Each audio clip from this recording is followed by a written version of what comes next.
സ്വീകരിപ്പാൻ കരുണയുണ്ടാകണമേ.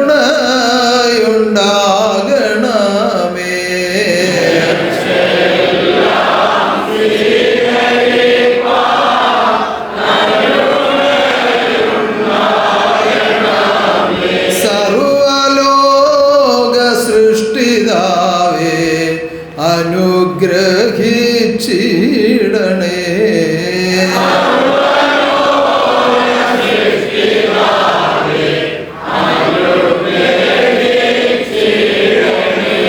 സർവലോക സൃഷ്ടിതാവും സർവജന്മങ്ങളുടെയും ജന്മിയുമായ പരമഗുരുവായ പരിശുദ്ധമുള്ള ദൈവം, ജന്മങ്ങൾക്കു ജന്മിയായ ജഗദീശ്വരൻ ജന്മമെടുത്ത് ഈ ലോകത്തിൽ 69 തിരുവർഷക്കാലം വാണിരുന്ന പൊന്നുദേഹം ഏഴകളെ വിട്ട് മറവായിപ്പോയ ദിനമാകുന്നു ഇന്നെന്ന് കാണുന്നു.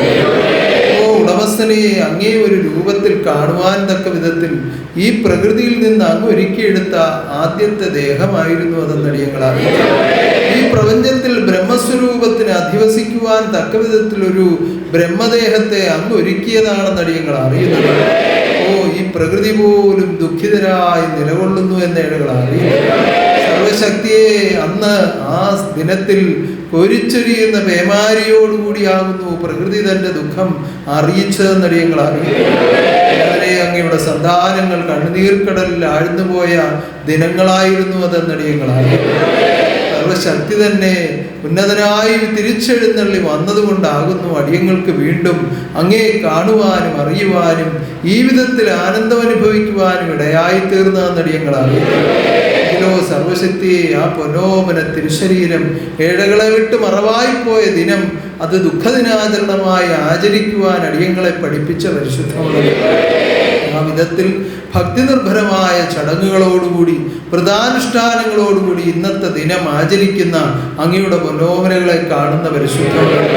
ഓ ഉന്നതമായ സർവജ്ഞാനോത്സവത്തിന്റെ ആനന്ദാതിരേകം അതിനെ അനുഭവിച്ച് ഭവനങ്ങളിലേക്ക് പോയ സന്താനങ്ങളാകുന്നു വീണ്ടും ആർത്തിയോടുകൂടി ഓടിയെത്തി ഈ സമാധി ദിനത്തിൽ പങ്കുചേരുന്നതെന്ന് കാണുന്നല്ലോ.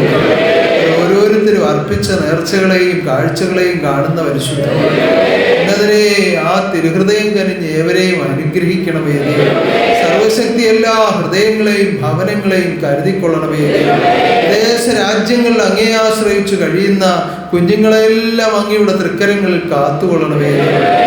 അവിടെയും നടക്കുന്ന പ്രാർത്ഥനകളിൽ അങ്ങയുടെ എഴുന്നള്ളത്തുണ്ടാകണമേ. നാടിൻ്റെ നാനാഭാഗങ്ങൾ വിവിധ ശാഖാശ്രമങ്ങളിലും ഭവനങ്ങളിലുമായി ഇന്നേ ദിവസം നടക്കുന്ന സമാധി ദിന പ്രാർത്ഥനയിലും അങ്ങയുടെ എഴുന്നള്ളത്തുണ്ടാകണമേ. ഏവരെയും ദർശിച്ച് അനുഗ്രഹിക്കണമേ. അടിയങ്ങളുടെ ഉടമസ്ഥന് മരണമില്ല, മാറ്റമില്ല എന്നേഴകൾ അറിയുന്നത്. ഓ എങ്കിലോ സർവശക്തിയെ ഈ ദിനം ലോകാന്ത്യം വരെ പരിപാലിക്കപ്പെടേണ്ട ദിനമാകുന്നു എന്നേഴകൾ അറിയുന്നത്. ആചരിക്കേണ്ട ദിനമാകുന്നു എന്നേഴകൾ, അനുഷ്ഠിക്കേണ്ട ദിനമാകുന്നു എന്നേഴകൾ. ഓ സർവശക്തിയെ ആ കാരുണ്യത്തിൽ കൂടി അതിൻ്റെ വിലയറിഞ്ഞ് നിലയറിഞ്ഞ് ഓരോ ആചാരങ്ങളും അനുഷ്ഠിക്കുവാൻ അന്മേനികളെ എല്ലാം അങ്ങ് കരുതിക്കൊള്ളണമേ.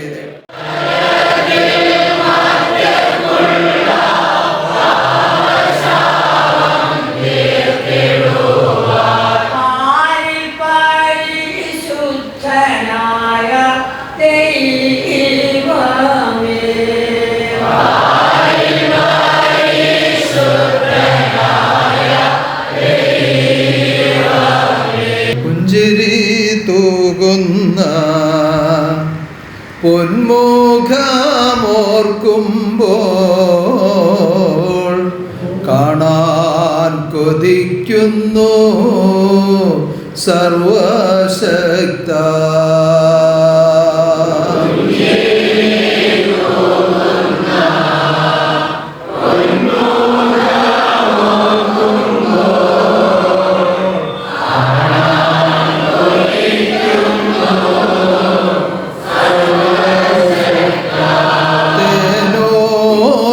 തേൻമൊഴി ഓരോന്നും ഓർക്കുമ്പോൾ കേൾക്കാൻ കൊതിക്കുന്നു സർവശക്ത.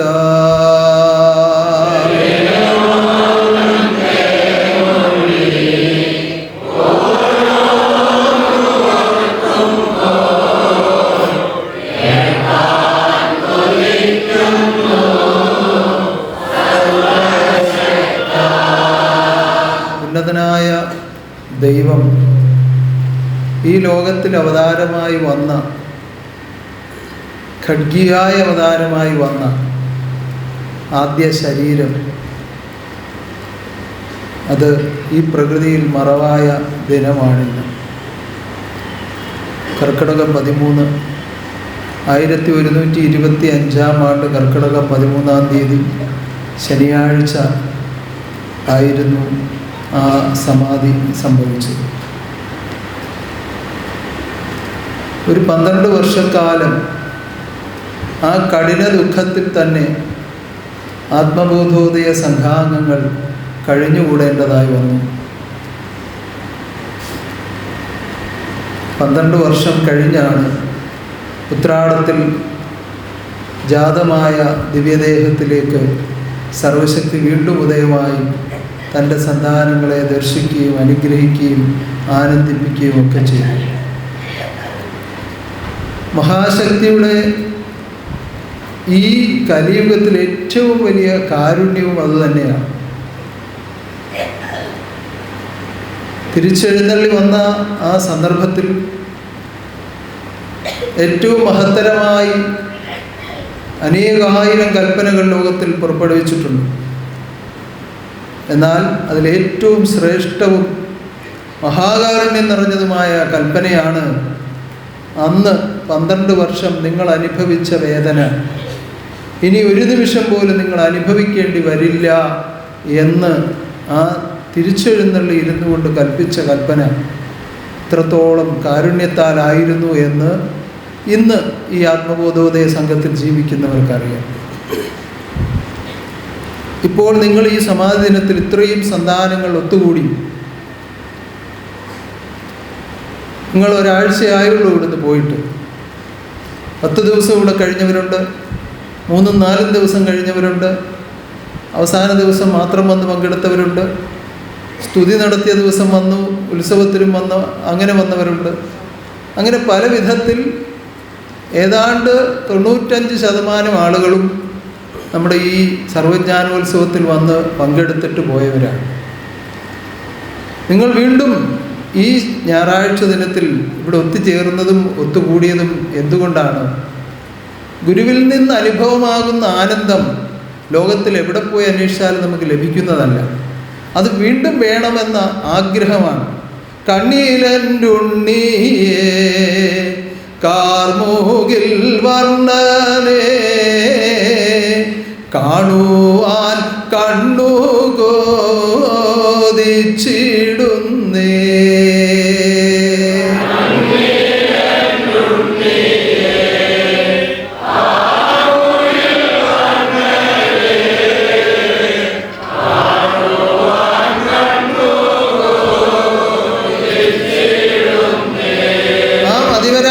ആഗ്രഹമാണ് നിങ്ങളെ വീണ്ടും ഇവിടേക്ക് എത്തിക്കുന്നത്. ഇന്ന് സമാധി ദിനമാണ്, അതിന് വരണം. എല്ലാ സമാധി ദിനങ്ങളിലും വരുന്നവരുണ്ടെങ്കിലും അതിനേക്കാൾ ഉപരിയായി നിങ്ങൾക്ക് നിങ്ങളുടെ ഉള്ളിലിരിക്കുന്നത് ആ സർവജ്ഞാനോത്സവത്തിൻ്റെ ആനന്ദാനുഭവമാണ്. അത് സത്യമാണെന്ന് സമ്മതിക്കുന്നവർ കൈ ഉയർത്തി കേട്ടോ. കാരണം അത്രമേൽ ആനന്ദത്തിലാണ് ഉന്നതനാകുന്ന ദൈവം എഴുന്നള്ളി നിന്നുകൊണ്ട് നമ്മുടെ സർവജ്ഞാനോത്സവം നടത്തിത്തന്നു. സർവശക്തിയും ദേവീദേവന്മാരും ദൂതപരമ്പരകളും പ്രകൃതിയും മഹാശക്തിയോടൊപ്പം ചേർന്ന് നിന്നുകൊണ്ട് ആത്മലോകത്തിൽ ആനന്ദിച്ച ആനന്ദോത്സവമായിരുന്നു നമ്മുടെ സർവജ്ഞാനോത്സവം. ഈ സർവജ്ഞാനോത്സവത്തിൻ്റെ ആനന്ദം ഇനി നമ്മൾ എത്ര വർണ്ണിച്ചാലും മതി വരുന്നതല്ല. ഒരു വർഷമാണ് നമ്മൾ സർവജ്ഞാനോത്സവത്തിൻ്റെ നാമത്തിൽ ആഘോഷിച്ചത്. ഇനി ഒരു വർഷം കൂടി പറഞ്ഞാലും നമുക്കിത് മതിയാകുമോ? മതി വരികയില്ല. കാരണം അത്രത്തോളം ആനന്ദം നമുക്ക് ഈ സർവജ്ഞാനോത്സവത്തിലൂടെ ഈശ്വരൻ അനുഭവമാക്കി തന്നു. പല ശാഖകളിലും നടന്ന കാര്യങ്ങളെക്കുറിച്ചും അതിൻ്റെ വരവ് ചെലവ് കാര്യങ്ങളെക്കുറിച്ചും ഒക്കെ അന്വേഷിക്കുമ്പോൾ ആദ്യം എല്ലാവർക്കും ഒരു ഭയമുണ്ടായിരുന്നു. കാരണം സാമ്പത്തികമായി വളരെ മോശാവസ്ഥയിലാണ് ഇപ്പോൾ കേരളം നിലനിൽക്കുന്നത്. പലർക്കും തൊഴിലില്ല, കടം മേടിച്ച് തന്നെ കഴിഞ്ഞുകൂടുന്ന പലരുമുണ്ട്. അപ്പോൾ ഇവരുടെ ഇടയിലേക്ക് എങ്ങനെയാണിത് അറിയിക്കുക, എങ്ങനെയാണ് നടത്തുക? പല ശാഖാ പ്രതിനിധികളും വളരെയേറെ വിഷമത്തിലായിരുന്നു. എന്നാൽ ഈ കർമ്മ പരിപാടികളൊക്കെ കഴിഞ്ഞ് മിക്കവാറും ശാഖകളിൽ അല്പം മിച്ചമുള്ളതായിട്ടാണ് അറിയാൻ കഴിഞ്ഞത്. എന്തുകൊണ്ടാണത് അങ്ങനെ അനുഭവമാകുന്നത്?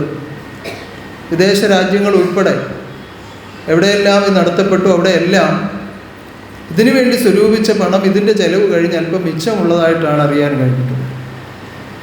ദൈവം നടത്തുന്നതിൻ്റെ പ്രത്യേകത അതുതന്നെയാണ്. ഇതിന് ഭാഗവാക്കുകളായി നിൽക്കുമ്പോൾ നമുക്കുണ്ടാകുന്നത് എന്താണ്? ആനന്ദമാണ്. ആ ആനന്ദം നമുക്ക് മതിവരുന്നതല്ല. വീണ്ടും വീണ്ടും അത് വേണമെന്ന് ആഗ്രഹം ഉണ്ടാകും. അങ്ങനെ ഉണ്ടാവുകയും വേണം. വീണ്ടും വീണ്ടും അതിനെ ആഗ്രഹിക്കുകയും ആ ആനന്ദത്തെ നിലനിർത്തുവാനുള്ള ജീവിതം ചെയ്യുകയും ചെയ്യുമ്പോഴാണ് ആധ്യാത്മിക ജീവിതം പൂർണ്ണമാകുന്നത്. അപ്പോൾ ആ ആനന്ദത്തെ ആഗ്രഹിച്ചാണ് നിങ്ങൾ ഓരോരുത്തരും വീണ്ടും വീണ്ടും ഈ സന്നിധാനത്തിലേക്ക് എത്തുന്നത്. എന്നാൽ ഇന്ന് നമുക്ക് കൈയടിച്ച് താളമേളങ്ങളോടുകൂടി പാട്ടൊക്കെ പാടി ആനന്ദിക്കുന്ന ദിവസമല്ല. നമുക്ക് സമാധി ദിനാചരണം ദുഃഖദിനാചരണമാണ്. അതുകൊണ്ടാണ് കീർത്തനങ്ങളൊക്കെ ഇച്ചിരി താളമൊക്കെ കുറച്ച്, താളങ്ങളൊന്നും ഇതുവരെ ഉപയോഗിച്ച് നിങ്ങൾ കേട്ടില്ലല്ലോ. ഇന്നത്തെ ദിവസം അങ്ങനെ സാധാരണ ഉപയോഗിക്കാറില്ല. കാരണം ഇന്ന് ആഘോഷത്തിൻ്റെ ദിനമല്ല. ഇഹപരലോകത്തിൻ്റെ ഉടമസ്ഥൻ ഈ ലോകത്തിൽ പ്രത്യക്ഷമായി ആത്മലോകത്തിന് ദർശനമരുളിയ ആ പുണ്യക്ഷേത്രം, മഹാക്ഷേത്രം, ആദർശാശ്രമം അത് ലോകത്തിൽ നിന്ന് മറവായ ദിനമാണ്. വീണ്ടും വന്ന് ഓരോ ക്ഷേത്രങ്ങളെ സ്വരൂപിച്ച് താൻ എഴുന്നള്ളി വാഴുന്നു, ആത്മലോകത്തെ ദർശിക്കുന്നു. എങ്കിലും ആദ്യത്തെ ക്ഷേത്രം അത് പ്രധാനപ്പെട്ടത് തന്നെയാണ്, അല്ലേ? അതുകൊണ്ട് എല്ലാ ശരീരമാറ്റങ്ങളും നമ്മൾ സമാധിനമായി ആചരിക്കുന്നു. അങ്ങനെ ആചരിക്കണം. ഇത് പരമപ്രധാനമായി നമ്മൾ കരുതുന്നു. നമ്മൾ ആ സമാധി ദിനാചരണത്തിൽ നമ്മൾ ചിന്തിക്കേണ്ടത് എന്താണ്? ഏറ്റവും കൂടുതൽ നമ്മൾ ചിന്തിക്കേണ്ടത് എന്താണ്? ഗുരുവിൻ്റെ മഹാത്യാഗങ്ങളെ പറ്റിയാണ്. നമുക്ക് ഉന്നതമായ മഹാത്യാഗങ്ങളെ പലയിടങ്ങളിലായി രേഖപ്പെടുത്തി വെച്ചിട്ടുള്ളതും വാമൊഴിയായി നിലനിൽക്കുന്നതുമായ പല ത്യാഗകർമ്മങ്ങളും നിങ്ങൾക്കൊക്കെ അറിയാം. അതൊക്കെ ഓർക്കാം. ആ സമയങ്ങളിൽ എന്തെല്ലാം ബുദ്ധിമുട്ടുകൾ അനുഭവിച്ചാണ് മഹാശക്തി ഈ ആദർശത്തെ ഈ വിധത്തിൽ വളർത്തിയെടുത്തത് എന്ന്. ഏറ്റവും പ്രധാനമായി പലപ്പോഴും പ്രാർത്ഥനകളിൽ പോലും പ്രയോഗിക്കുന്ന ഒരു കാര്യമാണ് പത്തായത്തിനുള്ളിൽ ഇരുന്ന ഒരു കാര്യം, അല്ലേ? പത്തായത്തിൻ്റെ കീഴിലിരുന്നു, തുറുവിൻ്റെ കീഴിലിരുന്നു, പത്തായത്തിനകത്തിരുന്ന് തുറുവിൻ്റെ കീഴിലിരുന്നു എന്നിങ്ങനെ പ്രാർത്ഥിക്കും എപ്പോഴും. പത്തായത്തിന് അകത്തിരുന്നത് വായിച്ചിട്ടുള്ള എത്ര പേരുണ്ട് ഈ കൂട്ടത്തിൽ? പറഞ്ഞു കേട്ടതല്ലാതെ വായിച്ചിട്ടുള്ളത്. അതൊരു ക്രിസ്തീയ വിഭാഗത്തിൽപ്പെട്ട ഒരു ഭവനത്തിലേക്ക് ഭഗവാനെ ക്ഷണിക്കുകയും ഭഗവാൻ അവിടെ ചെന്ന് അവരുടെ ആതിഥേയത്വം സ്വീകരിച്ച് ഉപവിഷ്ടനായിരിക്കുന്ന സമയത്താണ് അറിയുന്നത് ശത്രുക്കൾ ചുറ്റും വളഞ്ഞിരിക്കുന്നു. അപ്പോൾ പിന്നെ വെളിയിലേക്ക് പോകാൻ നിർവാഹമില്ലാതെ വന്നപ്പോൾ അവിടുത്തെ ഗൃഹനാഥ ഭഗവാനോട് ആവശ്യപ്പെട്ടു ഈ പത്തായത്തിനുള്ളിൽ ഇറങ്ങിയിരിക്കാൻ. പത്തായം എന്ന് പറയുന്നത് വായു കടക്കാത്ത ഒരു ഉപകരണമാണ്. ഇന്നത്തെ പുതിയ തലമുറയിൽ ആർക്കും അറിയില്ലത്. പണ്ട് നെല്ല് സൂക്ഷിക്കാൻ വേണ്ടി ഉണ്ടാക്കി വെക്കുന്ന വലിയൊരു പെട്ടിയാണ്. ഒറ്റ നോട്ടത്തിലൊരു മേശ പോലെ തോന്നും, ഒരു വലിയ മേശ പോലെ. എന്നാൽ അതിൻ്റെ ഉള്ളിൽ വലിയ അറ പോലെയുണ്ട്. അതിൻ്റെ മുകൾ ഭാഗം തുറന്ന് നെല്ല് അതിനകത്ത് നിറച്ച് അടച്ചു വെച്ചേക്കും. ഒരു വർഷത്തോളം അതിൽ സൂക്ഷിച്ചു വയ്ക്കും. അതിനുവേണ്ടി ഉണ്ടാക്കുന്ന ഉപകരണമാണ് ഈ പത്തായം. അന്നത്തെ കാലത്ത് ഈ പത്തായം ചെറിയ വീടുകളിലൊന്നും പത്തായത്തിന് വലിയ ഉപയോഗമില്ല. കാരണം നെല്ലുണ്ടെങ്കിലല്ലേ ഇട്ട് വെക്കാൻ പറ്റും. അപ്പോൾ ഇതിനുള്ളിലേക്കാണ് ഭഗവാനെ ഇറക്കിയിരുത്തുന്നത്. അതിനകത്ത് ഇറങ്ങിയിരുന്നപ്പോൾ ശ്വാസം മുട്ടുന്നത് കൊണ്ട് ചുമ വരുന്നു. ചുമച്ചാൽ എന്താകും അവസ്ഥ? വെളിയിൽ നിൽക്കുന്നവർ കേൾക്കും. അപ്പോൾ എന്ത് ചെയ്തു? ആ തൃക്കരം കൊണ്ട് നാക്കിന് പിടിച്ചു ചുമയ്ക്കാതിരിക്കാൻ. അതിനകത്തിരുന്ന് അനുഭവിച്ച ആ ബുദ്ധിമുട്ട് ഒരു നിമിഷം നിങ്ങൾക്ക് ചിന്തിക്കാൻ പറ്റുമോ? ഇപ്പോൾ പല ആളുകളും ഒരു ചായ കുടിക്കാൻ ക്യാൻറ്റീനിലേക്ക് ചെല്ലുകയാണെന്നിരിക്കും. ഒരു ചായ ചെന്നാണ്ട് ആദ്യം സ്വിച്ച് ഇടും, എന്നിട്ട് ബെഞ്ചിലിരിക്കും. ഫാനില്ലാതിരിക്കുകയില്ല. ഇപ്പോൾ ഇതിനകത്ത് ഇത്രയും ഫാൻ വർക്ക് ചെയ്യുന്നു, ഇതില്ലാതെ നിങ്ങൾ ഇതിനകത്തിരുന്ന് പ്രാർത്ഥന നടത്തുമോ? ഞാനിവിടെ നിൽക്കുന്നുകൊണ്ട് കടിച്ചു പിടിച്ച് വേണമെങ്കിൽ കുറച്ച് നേരം ഇരിക്കുമായിരിക്കും, അല്ലാതിരിക്കൂ. എല്ലാം വെളിയിൽ ഇറങ്ങും, ചൂട് കൂടുതലാണ്, വെളിയിൽ നിൽക്കാമെന്ന് പറയും. പല ആളുകൾ വെളിയിൽ ഇരിക്കുന്നത് തന്നെ ആ കാരണം കൊണ്ടാണ് അല്ലേ? ലോകം അങ്ങനെ മാറിയിരിക്കുന്നു. അക്കാലത്തും ചൂടും ഈ വിധത്തിലുള്ള ബുദ്ധിമുട്ടുമൊക്കെ സഹിക്കുന്നവർ വളരെ കുറവായിരുന്നു. എന്നാൽ ആ സാഹചര്യത്തിൽ സ്വന്തം സന്താനങ്ങളെ രക്ഷിക്കുവാൻ വേണ്ടി ഇപ്രകാരം ഒരു പ്രവൃത്തി ചെയ്യേണ്ടി വന്നത് ആർക്കാണ്? അവിടാണ് ചിന്തിക്കേണ്ടത്. ഒരു സാധാരണ മനുഷ്യനാണോ? ഒരു സ്വാമിയാണോ? ഒരു മഹർഷിയാണോ? ആരാണ് അതിനകത്ത് ഇറങ്ങിയിരിക്കേണ്ടി വന്നത്? പക്ഷെ അന്ന് അതാരും അറിഞ്ഞിരുന്നില്ല. ശത്രുക്കളും അറിഞ്ഞില്ല, മിത്രങ്ങളും കൂടുതൽ ആരും അറിഞ്ഞില്ല. ആരാണ് ഇങ്ങനെ കൃശഗാത്രനായി ഈ ലോകം മുഴുവൻ നഗ്നപാതനായി സഞ്ചരിക്കുന്നത് ആരാണെന്ന് അധികം ആരും അറിഞ്ഞില്ല, ആരെയും കൂടുതൽ അറിയിച്ചില്ല. സാക്ഷാൽ ജഗദീശ്വരനാണ് ആ വീർപ്പുമുട്ടലിൽ അവിടെ ഇരുന്നത് അത്രയും സമയം. എന്തിനു വേണ്ടി? ഇത്ര ഭയമാണോ ഭഗവാന്? ഇത്ര ഭയമാണോ ഭഗവാന്? ആണോ? ഭയമുള്ളതുകൊണ്ടാണോ? ആ ദേഹത്തെ സംരക്ഷിക്കേണ്ടത് ആരുടെ ആവശ്യമാണ്? തൻ്റെ സന്താനങ്ങളുടെ ആവശ്യമാണ്. തപോബലത്താൽ ജയിച്ച്, തപോബലത്താൽ ജീവിച്ച്, തപോബലം കൊടുത്ത് ആത്മലോകത്തെ രക്ഷിക്കുന്ന തപോധനനായ സർവശക്തി സ്വീകരിച്ചിരിക്കുന്ന ആ ദിവ്യദേഹത്തിൽ അടക്കം ചെയ്തിരിക്കുന്ന മഹാതപസ്സുകളെ പെട്ടെന്ന് നഷ്ടമാക്കിയാൽ അതേവിധം ഒരു തപസ്സോടുകൂടിയ ശരീരത്തെ സ്വീകരിക്കാൻ അന്ന് ലോകത്തുണ്ടായിരുന്നില്ല. സമാധിക്ക് ശേഷവും വീണ്ടും 12 വർഷം തപസ്സൊരുങ്ങാൻ താൻ കാത്തിരുന്നു. അപ്പം ആ മഹാതപസ്സോടുകൂടിയ ദിവ്യദേഹത്തെ പെട്ടെന്ന് ഉപേക്ഷിച്ചു കളഞ്ഞാൽ ലോകത്തിന് നാശമായി പോകുമെന്ന തിരിച്ചറിവോടുകൂടി ശത്രുക്കളുടെ കയ്യിൽ നിന്ന് സൂക്ഷിക്കാനാണ് അവിടെ ഇറങ്ങിയിരുന്നത്. അല്ലാതെ തനിക്ക് ആരോടും ഭയമുള്ളത് കൊണ്ടല്ല. തിരിഞ്ഞൊന്ന് കണ്ണ് വീഴിച്ചു നോക്കിയാൽ തീർന്നു പോകാവുന്നതേ ഉള്ളൂ എല്ലാം. അവിടെയും ദയയോടുകൂടിയാണ് ശത്രുക്കളെപ്പോലും നോക്കുന്നത്. അല്ലെങ്കിൽ അവൻ കാണുകയില്ല ബാക്കി. ഇതൊന്നും, ഈ പരമാർത്ഥമൊന്നും മനുഷ്യൻ അറിയുന്നില്ല. ഈ വിധത്തിൽ അനേകം ത്യാഗം സഹിച്ച് ഈ ലോകത്തിൽ വാണിരുന്ന പൊന്നു തിരുമേനിയെയാണ് നമ്മൾ ഓർക്കേണ്ടത്. ഇന്നത്തെ ദിവസം ഏറ്റവും കൂടുതൽ ഓർക്കേണ്ടതാണ്. ആ ഓർമ്മകളോടുകൂടി നമുക്ക് ഈ സ്തുതി നടത്താം. ലോകത്തിൻ്റെ രക്ഷകനായി വന്നുദിച്ച ദൈവമേ,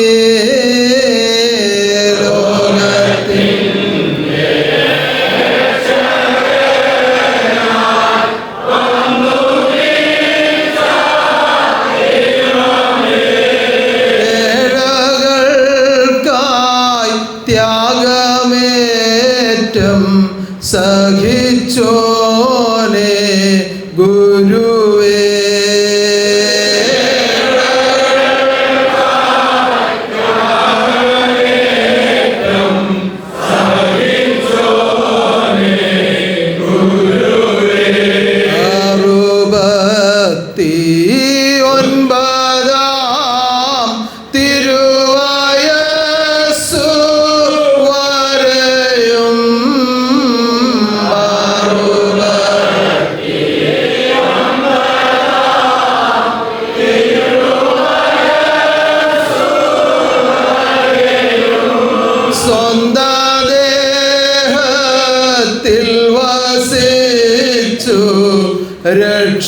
രക്ഷിച്ചോനെ ഗുരുവേ,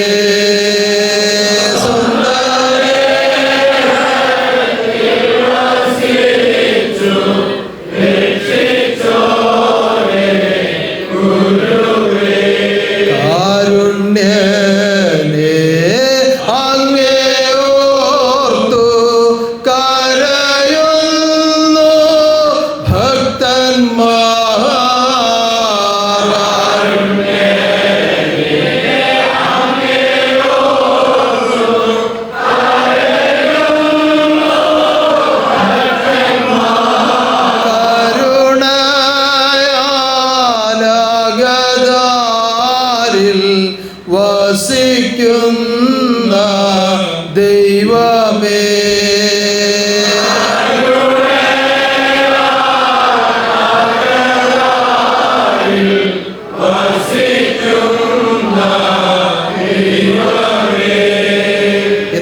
74ാമത് മഹാസമാധി ദിനാചരണമാണ്. ഇന്ന് 74ാമത് മഹാസമാധി ദിനാചരണമാണ്. ഇത് ഒരു മഹാസത്യത്തെ ഒന്നുകൂടി ഓർമ്മിപ്പിക്കുന്ന ദിനമാണ്. ഇതൊരു മഹാസത്യത്തെ ഒന്നുകൂടി ഓർമ്മിപ്പിക്കുന്ന ദിനമാണ്. എന്താണ് ആ സത്യം? എന്താണ് ആ സത്യം? സത്യം ഒന്നേ ഉള്ളൂ. സത്യം ഒന്നേ ഉള്ളൂ. അത് ദൈവമാണ്. അത് ദൈവമാണ്. എന്നാൽ ഈ ലോകത്തിൽ ജന്മമെടുക്കുന്ന ആർക്കും, ഈ ലോകത്തിൽ ജന്മമെടുക്കുന്ന ആർക്കും ഈ ലോകം വിട്ടു പോകേണ്ടി വരും എന്നുള്ള സത്യം, ഈ ലോകം വിട്ടു പോകേണ്ടി വരും എന്നുള്ള സത്യം ഒന്നുകൂടി ഓർമ്മിപ്പിക്കുന്നതാണ് സാക്ഷാൽ ജഗദീശ്വരൻ സ്വീകരിച്ച ദേഹവും ലോകത്തിൽ ഉപേക്ഷിക്കപ്പെട്ടത്. ഒന്നുകൂടി ഓർമ്മിപ്പിക്കുന്നതാണ് സാക്ഷാൽ ജഗദീശ്വരൻ സ്വീകരിച്ച ദിവ്യദേഹവും ലോകത്തിൽ നിന്ന് ഉപേക്ഷിക്കപ്പെട്ടത്. തത്വങ്ങളെ സംഘടിപ്പിക്കുവാനും വിഘടിപ്പിക്കുവാനും പുനഃസംഘടിപ്പിക്കുവാനും കഴിവും അധികാരവുമുള്ള തത്വഗുണസ്വരൂപനാകുന്ന ജഗദീശ്വരൻ ഈ ലോകത്തിൽ സ്വീകരിച്ച ദേഹമാണ് ഉപേക്ഷിച്ചത് എന്ന് ചിന്തിക്കണം. കാരണം ശബ്ദം കൊണ്ട് ലോകമാകെയും സൃഷ്ടിച്ച ദൈവം പാരിടമഖിലവും വരുവതിനായി പരിപൂർണാത്മനെ നിൻ വചനം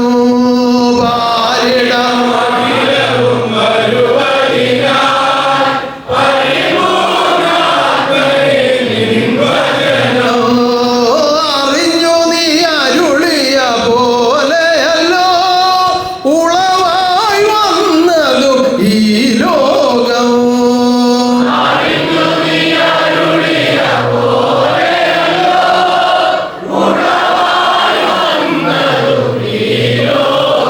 ശബ്ദം കൊണ്ട് സർവ്വലോകത്തെ സൃഷ്ടിപ്പാൻ കഴിവുള്ള ദൈവം സ്വീകരിച്ച ദേഹമാണ് ഉപേക്ഷിച്ചത് എന്ന് ചിന്തിക്കണം. അത് ഒരു സത്യത്തെ തിരിച്ചറിയുവാൻ വേണ്ടിയാണ്. താൻ ലോകത്തിൽ വന്ന് ത്യാഗം സഹിച്ചു, പട്ടിണി കിടന്നു, സർവ്വതും ഉളവാക്കി വെച്ച ദൈവം പട്ടിണി കിടന്നു. സർവ്വതും സൃഷ്ടിച്ചൊരുക്കിയ ദൈവം ഒരു നേരം കിടന്നുറക്കാൻ സ്ഥലമില്ലാതെ ചുറ്റി സഞ്ചരിച്ചു. എന്തിനാണ് ഇതൊക്കെ കാട്ടിയത്? മനുഷ്യ ജന്മങ്ങളിൽ ഈ ത്യാഗബോധം വരുത്തുവാൻ വേണ്ടിയാണ്. അല്പമാത്രമായെങ്കിലും സ്വന്തം കാര്യങ്ങൾക്ക് വേണ്ടി പലതും വരുത്തിയ കഥകൾ നിങ്ങൾ തന്നെ കേട്ടിട്ടുണ്ടല്ലോ. എല്ലാം അങ്ങനെ വരുത്താമായിരുന്നു, പക്ഷെ അങ്ങനെ വരുത്തിയില്ല. എന്തുകൊണ്ട് വരുത്തിയില്ല? പ്രകൃതിയുടെ നിയമത്തിന് വിരുദ്ധമായി ജീവിക്കുവാൻ താൻ ഇഷ്ടപ്പെടുന്നില്ല. എന്തുകൊണ്ട്? ആ നിയമത്തെ നിയമിച്ച നിയമജ്ഞനാണ് ഗുരു. അതുകൊണ്ട് നിയമത്തെ അഴിക്കുകയില്ല. ലോകാന്ത്യം വരെ നിയമബന്ധിതമായി ലോകം മുന്നോട്ട് പോയിക്കൊണ്ടേയിരിക്കും. ആ വിധത്തിൽ ശബ്ദം കൊണ്ട് ലോകത്തെ സൃഷ്ടിച്ച ദൈവം സ്വന്തം ദേഹം ഉപേക്ഷിച്ചുവെങ്കിൽ ജീവിച്ചിരിക്കുന്ന ആർക്കും മരണമുണ്ടെന്നുള്ളത് ഉറപ്പാണ്.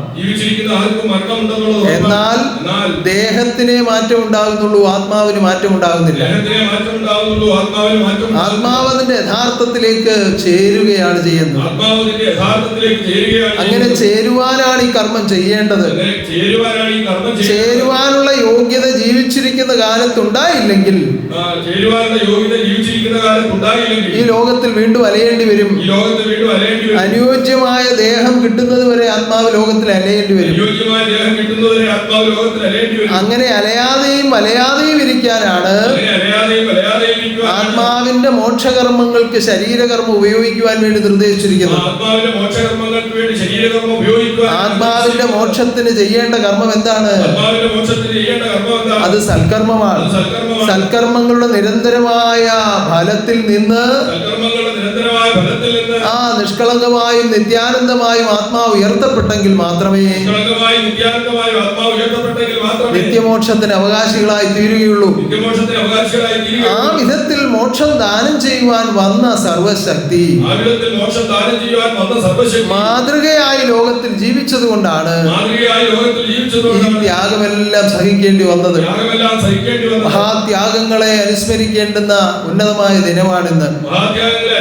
കിട്ടുന്ന ഉന്നതമായ ദിനമാണിന്ന്. അത് എപ്പോഴും ഓർക്കുകയും പ്രാർത്ഥിക്കുകയും ചെയ്യണം ആത്മബോധോദയ സംഘാംഗങ്ങൾ. എപ്പോഴും ഓർക്കുകയും പ്രാർത്ഥിക്കുകയും ചെയ്യണം ആത്മബോധോദയ സംഘാംഗങ്ങൾ. എന്നാൽ ഈ വേർപാട് ദിനം എന്ന് പറയുമ്പോൾ അത് കുറച്ചുകൂടി പ്രാധാന്യമുണ്ട്. വേർപാട് ദിനം എന്ന് പറയുമ്പോൾ അതിന് കുറച്ചുകൂടി പ്രാധാന്യമുണ്ട്. അന്ന് അക്കാലത്തുണ്ടായിരുന്നവർ ഇന്ന് ജീവിച്ചിരിക്കുന്നത് വളരെ കുറവാണ്. അന്ന് ആ കാലത്തുണ്ടായിരുന്നവർ ഇന്ന് ജീവിച്ചിരിക്കുന്നവർ വളരെ കുറവാണ്. അഥവാ ഉണ്ടെങ്കിൽ തന്നെയും അത്ര ഓർമ്മയുള്ളവരായിരിക്കില്ല. അഥവാ ഉണ്ടെങ്കിൽ തന്നെ അത്ര ഓർമ്മയുള്ളവരായി. കാരണം വർഷം 74 വർഷം കഴിഞ്ഞിരിക്കുന്നു. വർഷം 74 വർഷം കഴിഞ്ഞിരിക്കുന്നു. അന്ന് പ്രകൃതി പോലും ദുഃഖമായി നിൽക്കുകയായിരുന്നു. അന്ന് പ്രകൃതി പോലും ദുഃഖമായി നിൽക്കുകയായിരുന്നു. നമ്മുടെ ഉത്രാടം ജന്മനക്ഷത്രത്തിന്റെ സപ്ലിമെന്റിൽ നമ്മുടെ ഉണ്ണികൃഷ്ണൻ എഴുതിയത് നിങ്ങളെല്ലാം വായിച്ചോ? ഉണ്ണികൃഷ്ണൻ ഭക്തൻ എഴുതിയത് നമ്മളെല്ലാം വായിച്ചോ? എല്ലാവരും വായിച്ചോ? വായിച്ചോർന്ന് കൈ ഉയർത്തിയേ. അതിൽ ആ സമാധിയെ കുറിച്ച് എഴുതിയിരിക്കുന്ന ഭാഗം കണ്ടോ? കണ്ണുനീരിന്റെ അർത്ഥം പ്രകൃതി അന്ന് മണ്ണിൽ എഴുതി പഠിപ്പിച്ചു എന്നാണ്. വായിച്ച ഓർമ്മയുണ്ടോ നിങ്ങൾക്ക്? വായിച്ചോ? എല്ലാവരും ഓർമ്മയുള്ളവർ കൈവക്കി. ശ്രദ്ധിച്ചു വായിക്കണം ഓരോ പദങ്ങളും ഓരോ പ്രയോഗങ്ങളും. കാരണം അതിന്റെ കണ്ണുനീരാണ് അത് ഭൂമിയിലേക്ക് ഒഴുക്കിയത്. അത് പ്രളയമായി മാറി. ദുഃഖഭൂയിഷ്ടമായി തീർന്നു സർവ്വതും. അനേകം ദിനങ്ങൾ എടുത്തു അതിൽ നിന്ന് ഈ കേരളം കരകയറുവാൻ. അത്രമാത്രം വെള്ളപ്പൊക്കം ഉണ്ടായി. ആ അവസ്ഥ പ്രകൃതിയിൽ കാണിച്ചത് എന്തിനു വേണ്ടിയാണ്? തന്റെ പുരുഷൻ സ്വീകരിച്ച ദേഹം ഉപേക്ഷിച്ചിരിക്കുന്നു. അത് ഒരിക്കലും പ്രകൃതിക്ക് താങ്ങാവുന്നതല്ല. ആ വിധത്തിൽ അന്ന് ജീവിച്ചിരുന്നവർക്കും ആ ഭക്തരായി ജീവിച്ചിരുന്നവർക്കും അത് സഹിക്കാവതായിരുന്നില്ല. അവർ കണ്ണുനീരോടുകൂടി വിളിച്ച് കരഞ്ഞു നടന്നു. എവിടെ ചെന്നാലാണ് നാഥനെ കാണുന്നത്? എവിടെയാണ് ഇരിക്കുന്നത്? തിരിച്ചു വരുമെന്ന് പറഞ്ഞതാണല്ലോ, കാണുന്നില്ലല്ലോ. അങ്ങനെ അന്വേഷിച്ച് അന്വേഷിച്ച് കരഞ്ഞു നടന്ന ഭക്തലോകത്തിന്റെ മധ്യത്തിലേക്കാണ്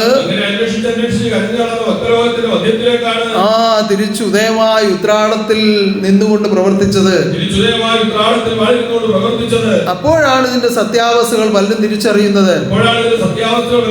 അപ്പോൾ 69 വർഷക്കാലം വാണിരുന്നത് ആരാണെന്നും ആത്മബോധോദയ സംഘം സ്ഥാപിച്ചത് ആരാണെന്നും ഈ പറഞ്ഞു വെച്ചിരിക്കുന്ന തത്വങ്ങളൊക്കെ എന്താണെന്നും കുറച്ചുകൂടി ലളിതമായി അവതരിപ്പിച്ച് ആത്മലോകത്തിലേക്ക് അത് മനസ്സിലാകത്തക്ക വിധം ദാനം ചെയ്തുകൊണ്ട് ഉന്നതനായി വാണിരുന്നത് ആര് തന്നെയായിരുന്നു? മാറ്റമില്ലാത്ത മഹാശക്തി തന്നെയായിരുന്നു. ആ തിരുവുടലിൽ ഇരുന്ന കാലം അരുളി ചെയ്ത തിരുവചനമോ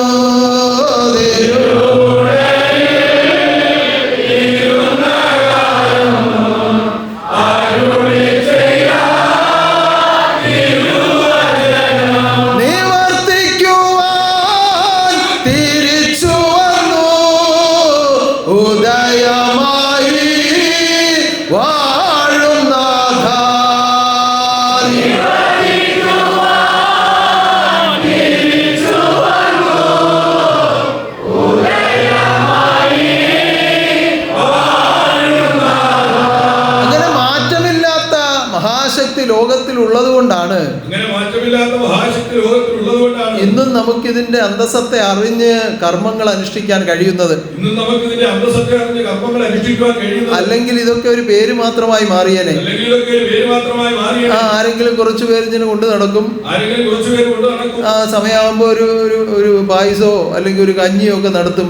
എന്ന് ശുഭാനന്ദ ഗുരുവിന്റെ സമാധിയാണെന്ന് പറയും.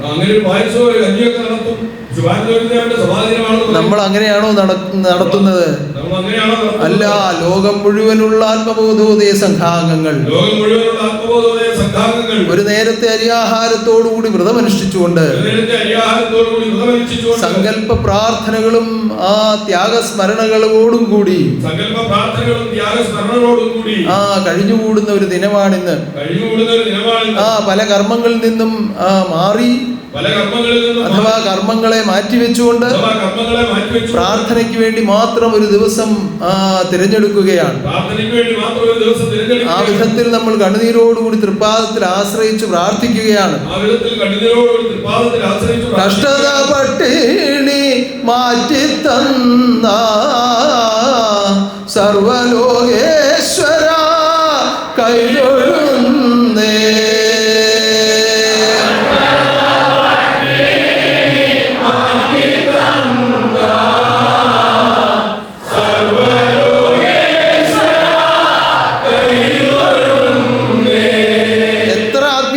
ഉന്നതി നേടിയ ആളാണെന്ന് പറഞ്ഞാലും പരമപ്രധാനമായി ആദ്യം ആരും ചിന്തിക്കുന്നത് എന്തായിരിക്കും?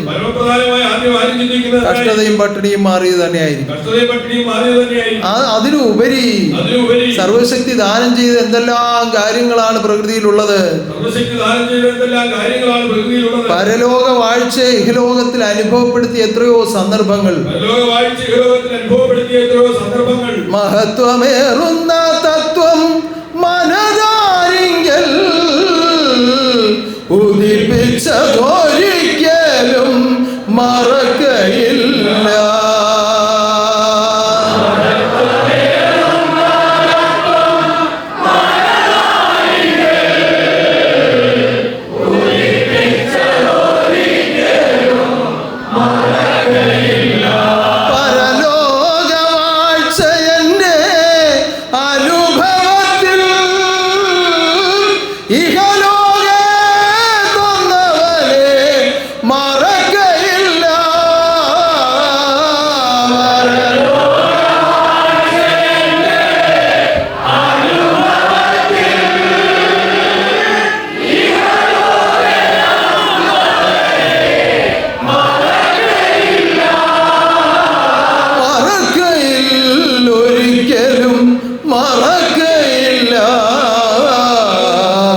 മരിക്കുന്ന നാൾ വരെയും മറക്കയില്ല.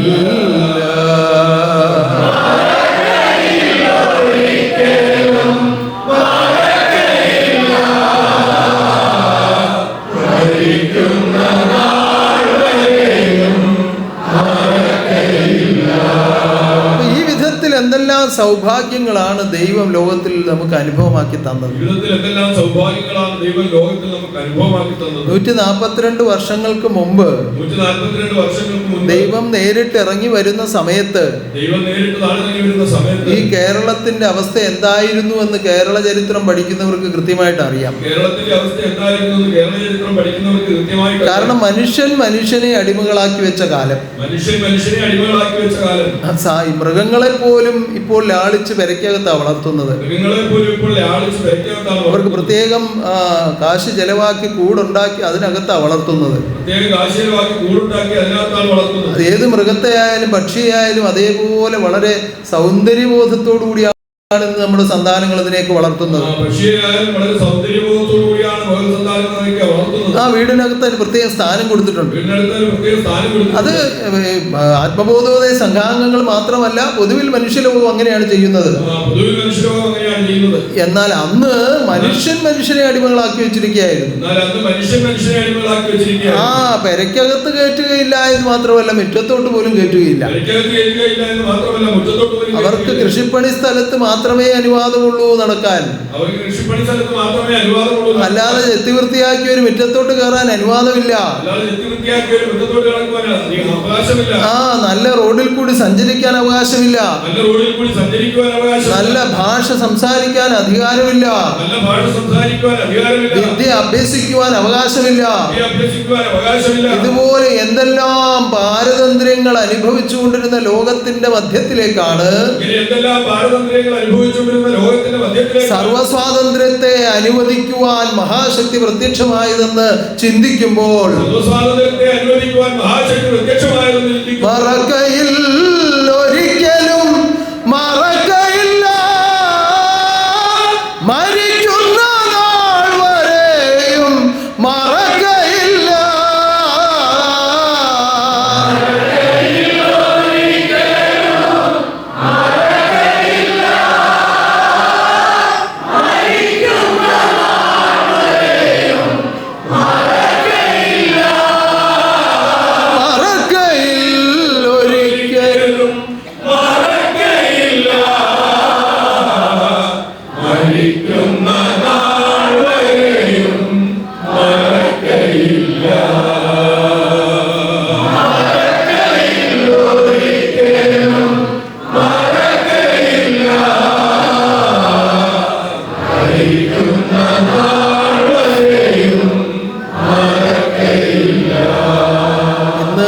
ഈ ലോകത്തിൽ ജീവിക്കുന്നവർക്ക് ഇന്ന് ഈ ലോകത്തിൽ ജീവിക്കുന്നവർക്ക് ഈ 140 വർഷങ്ങൾക്ക് മുമ്പ് അല്ലെങ്കിൽ ഒരു 100 വർഷങ്ങൾക്ക് മുമ്പ് നടന്ന കാര്യങ്ങൾ 140 വർഷങ്ങൾക്ക് മുമ്പ് അല്ലെങ്കിൽ 100 വർഷങ്ങൾക്ക് മുമ്പ് നടന്ന കാര്യങ്ങൾ പറഞ്ഞാൽ തന്നെ ഒരു തമാശയായിട്ടേ തോന്നുള്ളൂ. പറഞ്ഞാൽ തന്നെ ഒരു തമാശയായിട്ട് വരും തലമുറ ഇത് എങ്ങനെയായിരിക്കും സ്വീകരിക്കുക? വരും തലമുറയിൽ എങ്ങനെയായിരിക്കും സ്വീകരിക്കുക? ഇങ്ങനെയൊക്കെ ആളുകൾ ലോകത്ത് ജീവിച്ചു എന്ന് ചിന്തിക്കാൻ പോലും അവർ തയ്യാറാവുകയില്ല. ഇങ്ങനെയൊക്കെ ആളുകൾ ലോകത്ത് ജീവിച്ചത് ചിന്തിക്കാൻ പോലും അവർ തയ്യാറാവുകയില്ല. അതിന് പരിഹാരത്തിനായി ദൈവം ഇങ്ങനെ വന്ന് മർത്യനായി ലോകത്തിൽ ജീവിച്ചിരുന്നു എന്ന് ചിന്തിക്കാൻ അവർ തയ്യാറാവുകയില്ല. അതിന് പകരമായി ദൈവം ലോകത്തിൽ വന്ന് മർത്യനായി ജീവിച്ചിരുന്നു എന്ന് ചിന്തിക്കാൻ അവർ തയ്യാറാവുകയില്ല. കാരണം എങ്ങനെ ചിന്തിക്കും?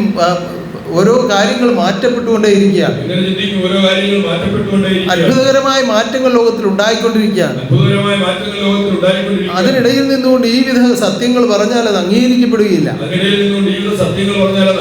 പക്ഷേ ഈ സത്യം അറിഞ്ഞ് ഈ സത്യത്തെ സ്വീകരിച്ച് ഇതിന്റെ സൽഫലം അനുഭവിക്കുന്ന ആത്മബോധോദയ സംഘാംഗങ്ങൾ മറക്കരുതേ, ആരും മറക്കരുതേ, ഗുരുവിന്റെ ത്യാഗകർമ്മം മറക്കരുതേ.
സ്വാതന്ത്ര്യത്തെ അനുവദിച്ചതും ഒട്ടും മറക്കരുതേ.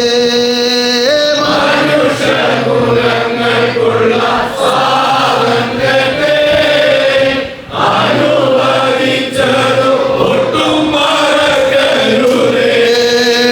മനുഷ്യകുലങ്ങൾക്കുള്ള സ്വാതന്ത്ര്യത്തെ അനുവദിച്ചതും ഒട്ടും മറക്കരുതേ.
മറന്നുപോയാൽ ജന്മം പൂർണ്ണതയിലെത്താൻ കഴിയാതെ പോകും. ഇത് മറന്നുപോയാൽ ജന്മം പൂർണ്ണതയിലെത്താൻ കഴിയാതെ നമുക്കിനി എന്തെല്ലാം സമ്പാദ്യങ്ങൾ ലോകത്തിലുണ്ടായെന്ന് പറഞ്ഞാലും, നമുക്കിനി എന്തെല്ലാം സമ്പാദ്യങ്ങൾ ലോകത്തിലുണ്ടായെന്ന് കോടിക്കണക്കിന് ശാഖാശ്രമങ്ങൾ ഉണ്ടായാലും, കോടിക്കണക്കിന് ശാഖാശ്രമങ്ങൾ ഉണ്ടായാലും, എല്ലാ രാജ്യങ്ങളിലും ശാഖാശ്രമങ്ങൾ ഉണ്ടായാലും, എല്ലാ രാജ്യങ്ങളിലും ശാഖാശ്രമങ്ങൾ ഉണ്ടായാലും, കോടിക്കണക്കിന് ഭക്തജനങ്ങൾ നമുക്ക് ശിഷ്യരായി വന്നാലും, കോടിക്കണക്കിന് ഭക്തജനങ്ങൾ ഭഗവാൻ ശിഷ്യരായി വന്നാലും ഒരിക്കലും ഈ ത്യാഗകർമ്മം മറന്ന് ഒരു കാര്യവും നിങ്ങൾ ചെയ്യാൻ പാടില്ല. ഒരിക്കലും മഹാത്യാഗങ്ങൾ മറന്ന് ഒരു കാര്യവും നമ്മൾ ചെയ്യാൻ പാടില്ല. കാരണം ഇതിന്റെ അടിസ്ഥാനമായി നിൽക്കുന്നത് ആ മഹാത്യാഗമാണ്.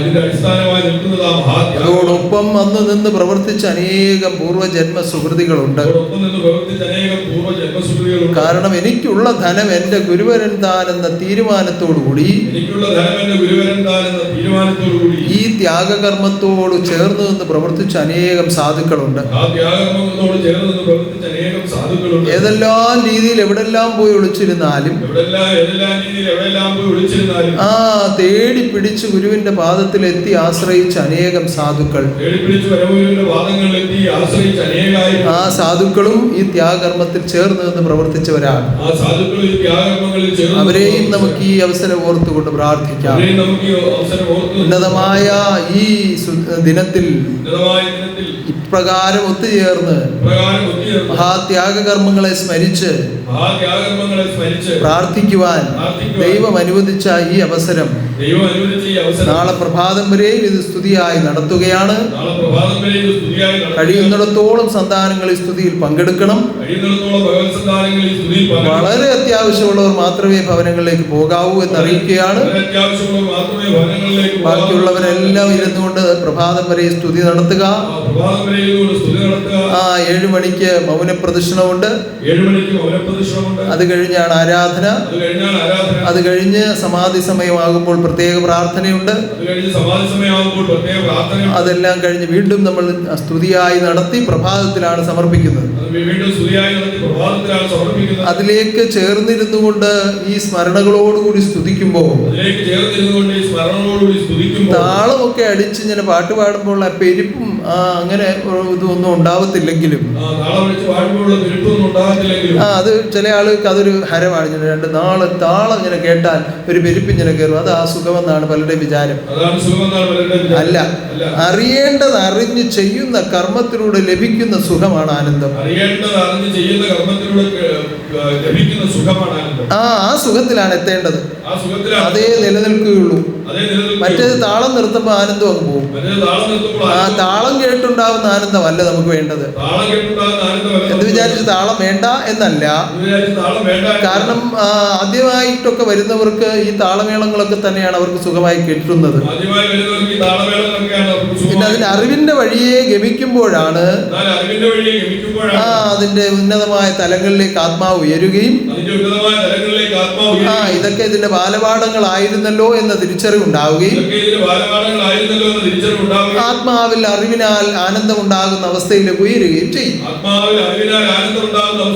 അങ്ങനെ അറിവിനാൽ ആത്മരൂപത്തെ കാണുവാനും പരമാത്മാവോട് ചേർന്ന് ആനന്ദിക്കുവാനും ഗുരു അറിയിച്ച ഏത് കർമ്മം അനുഷ്ഠിച്ചാലും അതിന് പ്രാവർത്തികമാകും.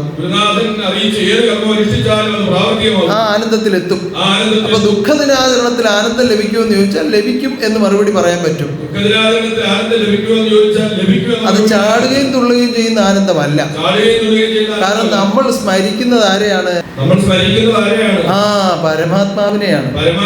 ആ പരമാത്മാവിനെ സ്മരിച്ചുകൊണ്ട് ചെയ്യുന്ന കർമ്മങ്ങൾക്കെല്ലാം പരമാനന്ദമാണ് ഫലം. അപ്പൊ അറിവോടുകൂടി ചെയ്യുന്ന സർവകർമ്മങ്ങൾക്കും ഫലം ആനന്ദമാണ്. അപ്പോ ആ ആനന്ദം ഈ കർമ്മത്തിലുണ്ട് എന്നുള്ളതിന് യാതൊരു സംശയമില്ല. ആ ആനന്ദത്തിൽ എത്തുവാൻ ഈശ്വരൻ നിങ്ങളെ അനുഗ്രഹിക്കട്ടെ. ആനന്ദ സമ്പൂർണനാകുന്ന ഈശ്വരൻ തിരിച്ചെഴുന്നള്ളി ഉഗ്രപ്രതാപശാലിയായി ഇവിടെ വാണിരുന്ന പൊന്നുതിരുമേനിയുടെ ആ ആനന്ദ നടനവാഴ്ചയെ അനുസ്മരിച്ചുകൊണ്ട് കാഴ്ചയെ അനുസ്മരിച്ചുകൊണ്ട് നമ്മൾ ഒരു വർഷം നടത്തിയ സർവജ്ഞാനോത്സവത്തിന്റെ പരിസമാപ്തിയായി നടത്തിയ ഉത്സവാഘോഷങ്ങൾ അതിഗംഭീരമായും ആനന്ദമായി നടത്തി തന്ന മഹാശക്തിയെ നമുക്ക് നന്ദിയോടെ സ്തുതിക്കാം.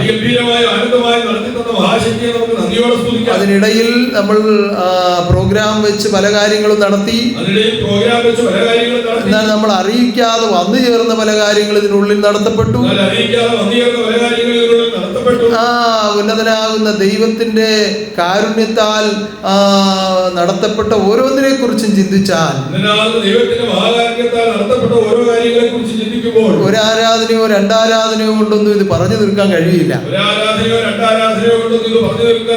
ഈ ഛായാചിത്രം തന്നെ ഒരുക്കിയെടുത്തതിനെ പറ്റി അനേകം കാര്യങ്ങൾ പറയാനുണ്ട്. അനേകം കാര്യങ്ങൾ അതിലും അത്ഭുതമായിട്ട് സംഭവിച്ചതാണ്. അപ്പൊ ഒരു ഛായാചിത്രം എടുക്കുന്നത് എന്തോ ഇത്ര വലിയ അത്ഭുതം എന്ന് ചോദിച്ചാൽ പറഞ്ഞു കേൾക്കുമ്പോൾ നിങ്ങൾക്ക് മനസ്സിലാവും. എന്റെ കൂടെ നിന്നത് അനുഭവിച്ചവർക്കും അറിയാം. അതുപോലെ തുടർന്നുള്ള ഓരോ കാര്യങ്ങളും അങ്ങനെ തന്നെയാണ്. സമാപന ദിവസമാണ് നമ്മൾ ദർശനമുദ്ര പ്രതിഷ്ഠിച്ചത്. ആ ദിവസം അത് തിരഞ്ഞെടുക്കപ്പെടേണ്ടത് ആവശ്യമായതുകൊണ്ട് അതിന് മുന്നൊരുക്കമായി നടന്ന പല അത്ഭുത പ്രവൃത്തികളുമുണ്ട്. അതും മഹാത്ഭുതങ്ങളാണ്. ആ അത്ഭുതങ്ങൾ ലോകത്തിൽ പലതുണ്ടെങ്കിലും ആത്മാവിൽ ആനന്ദം പകരുന്ന അത്ഭുതങ്ങളാണ് നമ്മൾ സ്വീകരിക്കേണ്ടത്. ആ വിധം ആനന്ദം പകർന്നു തന്ന അത്ഭുതങ്ങൾ ഇതിനുള്ളിൽ പലയിടങ്ങളിലും നമുക്ക് നേരിട്ട് അനുഭവിക്കാൻ കഴിഞ്ഞു. അപ്പോൾ അത്ഭുത പുരുഷന്റെ ആ ജന്മനക്ഷത്രം ആഘോഷിച്ചപ്പോൾ അത്ഭുതങ്ങൾ നിറഞ്ഞ ഉത്സവമായി തീരുവാൻ അനുവദിച്ചതും ആ മഹാകാരുണ്യമാണ്. എല്ലാം നമുക്ക് നന്ദിയോടെ ഓർക്കാം. ഇന്നത്തെ ഈ സ്തുതി നാളെ പ്രഭാതം വരെ മംഗളമായി നടക്കട്ടെ. നാടിന്റെ നാനാഭാഗങ്ങളിലും കേരളത്തിന് വെളിയിലുള്ള സംസ്ഥാനങ്ങളിലും പല രാജ്യങ്ങളിലും ഇന്നേ ദിവസം പ്രാർത്ഥനാപൂർവം നമ്മുടെ സന്താനങ്ങൾ കഴിഞ്ഞുകൂടുന്നുണ്ട്. ആ പ്രാർത്ഥനകളിലെല്ലാം ജഗദീശ്വരന്റെ എഴുന്നള്ളത്ത് അനുഭവമാകുമാറാകട്ടെ. ഉന്നതമായ നമ്മുടെ താരാസ്തുതിയുടെ വ്രതാനുഷ്ഠാന സമയമാണിപ്പോൾ. ആ താരാസ്തുതിയിൽ ബന്ധപ്പെടാൻ ആഗ്രഹിക്കുന്നവർ 21 ദിവസത്തെ വ്രതത്തോടുകൂടി വേണം താരാസ്തുതിക്ക് വന്നു ചേരുവാൻ. അതിലും പ്രത്യേകിച്ച് ജന്മാന്തര ജ്ഞാനോപദേശം 3 യുഗമെങ്കിലും പഠിച്ചിരിക്കണം. എങ്കിൽ മാത്രമേ താരാസ്തുതിയിൽ പ്രവേശിപ്പിക്കുകയുള്ളൂ. ആ വിധത്തിൽ ദൈവവും ദൈവദൂതന്മാരും എഴുന്നള്ളി നിന്നുകൊണ്ട് ഭക്തലോകത്തിൽ ആനന്ദിക്കുന്ന മഹാതാരാസ്തുതി മഹനീയ ഗുണവിശേഷങ്ങളോടുകൂടി ആനന്ദമായി നടത്തപ്പെടുവാൻ ഈശ്വരൻ അനുഗ്രഹിക്കട്ടെ. അതുപോലെ കഴിഞ്ഞ വെള്ളിയാഴ്ച ഒരു 12 ആചാര്യസ്തുതി നടത്തി. അത് ഗംഭീരമായ ഒരുക്കങ്ങളും അതിൻ്റെതായ ആനന്ദവും എല്ലാം അതിലുണ്ടായിരുന്നു. നമ്മുടെ ഉമാദേവി ടീച്ചറിന്റെ നേർച്ചയായി സമർപ്പിച്ചതാണ് നമ്മൾ എടുത്തു നടത്തിയത്. ആ കുടുംബത്തെയും രക്ഷിക്കുവാനും നമ്മൾ പ്രാർത്ഥിക്കുകയാണ്.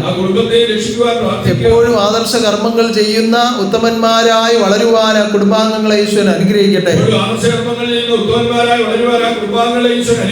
അതുപോലെ നമ്മുടെ മഹാഗോപുരത്തിന്റെ നിർമ്മാണം നടന്നുകൊണ്ടേയിരിക്കുകയാണ്. ഉത്രാടത്തിന്റെ ദിവസം നമ്മൾ ഒരു ദർശനമുദ്ര വെച്ചു. തുടർന്നുള്ള ദിവസങ്ങളിൽ മറ്റ് 2 ദർശനമുദ്ര കൂടി വെച്ചു കഴിഞ്ഞിരിക്കുകയാണ്. ഇനി ഒരു ദർശനമുദ്ര കൂടി വെക്കാനുണ്ട്. അപ്പോൾ 4 മുഖങ്ങളോടുകൂടിയ മഹാഗോപുരത്തിന്റെ ഏകദേശ പൂർത്തീകരണമാകും. അത് കഴിഞ്ഞാൽ അതിന്റെ മുകളിൽ താഴികക്കുട പ്രതിഷ്ഠയുണ്ട്. അതുപോലെ ചിത്രവനം എന്ന പേരുള്ള മതിലിന്റെ പണി തീരാനുണ്ട്. അതുപോലെ അനേകം വിഗ്രഹങ്ങൾ ഇനി ചേർക്കാനുണ്ട്. അപ്പൊ 5-ാം നിലയായാലും ഉടനെ കാണാമെന്ന് ആഗ്രഹിക്കുന്ന ഹൃദയങ്ങൾ അത് അഞ്ചാം നിലയായല്ലോ ഉടനെ കാണാമെന്ന് ആഗ്രഹിക്കുന്ന ഹൃദയങ്ങൾ ഇതെല്ലാം ഒന്ന് ഓർത്ത് സങ്കല്പിച്ച് പ്രാർത്ഥിക്കുക. എത്രയും വേഗം ഈശ്വരൻ പൂർത്തിയാക്കി തരട്ടെ. കാരണം ഇത് സിമെന്റ് കൊണ്ടുണ്ടാക്കുന്നോ അല്ലെങ്കിൽ തടി കൊത്തുന്നോ ഒന്നും അല്ല. വളരെ കാഠിന്യമേറിയ കൃഷ്ണശിലയിലാണ് നമ്മൾ ഈ വിഗ്രഹങ്ങളൊക്കെ കൊത്തുന്നത്. മെഷീൻ ഉപയോഗിച്ച് ചെയ്തിട്ട് തന്നെ പലതും വളരെ പ്രയാസമാണ്. കാരണം അത്ര ബലവത്തായ ശിലകളാണ് നമ്മൾ അതിലേക്ക് സ്വീകരിച്ചിരിക്കുന്നത്. അതിൻ്റെതായ കാലതാമസം അതിനുണ്ടാകുന്നുണ്ട്. അത് താമസമല്ല, അതിനാവശ്യമായ സമയമാണ്. ഏതായാലും ഇതുവരെയുള്ള കർമ്മങ്ങൾ നിങ്ങൾ പരിശോധിച്ചാൽ നിങ്ങൾക്ക് മനസ്സിലാകും.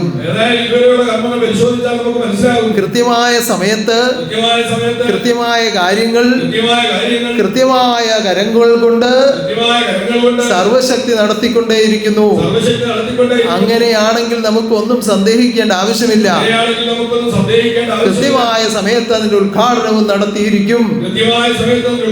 ശുഭാനന്ദ തപോശക്തി എഴുന്നള്ളിന്നുകൊണ്ട് അതിന്റെ ഉദ്ഘാടനം നടത്തിയിരിക്കും.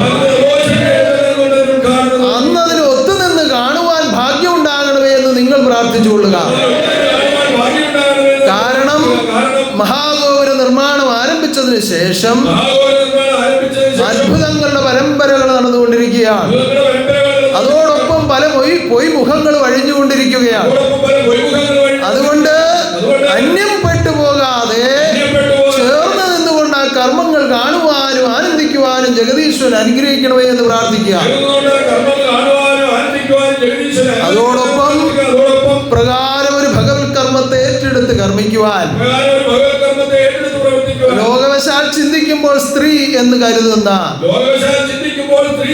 ഒരാത്മാവിനെ മഹാശക്തി സ്വീകരിച്ച് ആ ഹൃദയത്തെ പകർന്നു കൊടുത്ത് അതിൽ പ്രകാശിച്ച് ജീവിതം ഒരുക്കുന്നു, നടത്തുന്നു, ആത്മദീപമായി പ്രകാശിക്കുന്നു.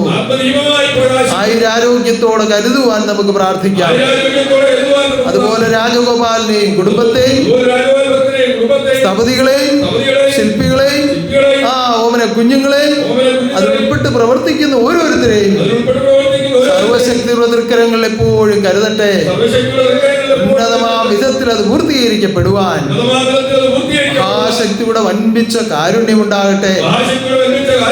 ഈ ആരാധനയിൽ പങ്കെടുക്കുന്ന നിങ്ങളെ ഓരോരുത്തരെയും ഞാനിത് ആദർശിച്ചിരിക്കുകയാണ്. നിങ്ങളുടെ നേർച്ച കാഴ്ചകളെല്ലാം സ്വീകരിച്ചിരിക്കുന്നു. ഉന്നതമായ മഹാഭാഗ്യത്തെ നിലനിർത്തി എന്നും ഗുരുവിനോട് ചേർന്ന് ജീവിക്കുവാൻ മഹാശക്തിയുടെ കാരുണ്യം നിങ്ങളോടുകൂടി ഇരിക്കുമാറാകട്ടെ.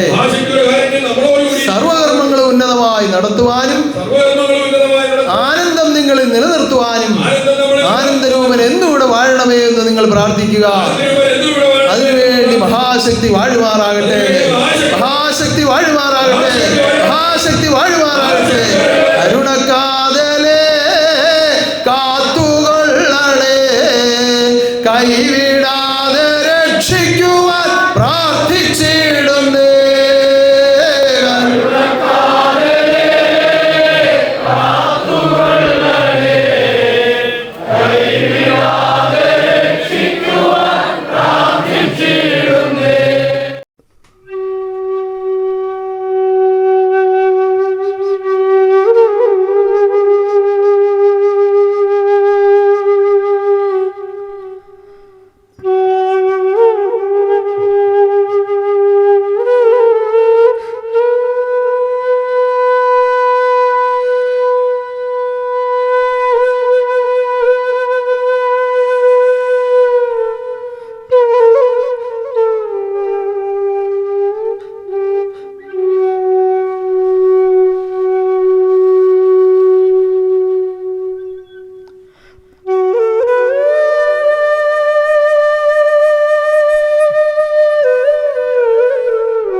സർവലോകനാഥൻ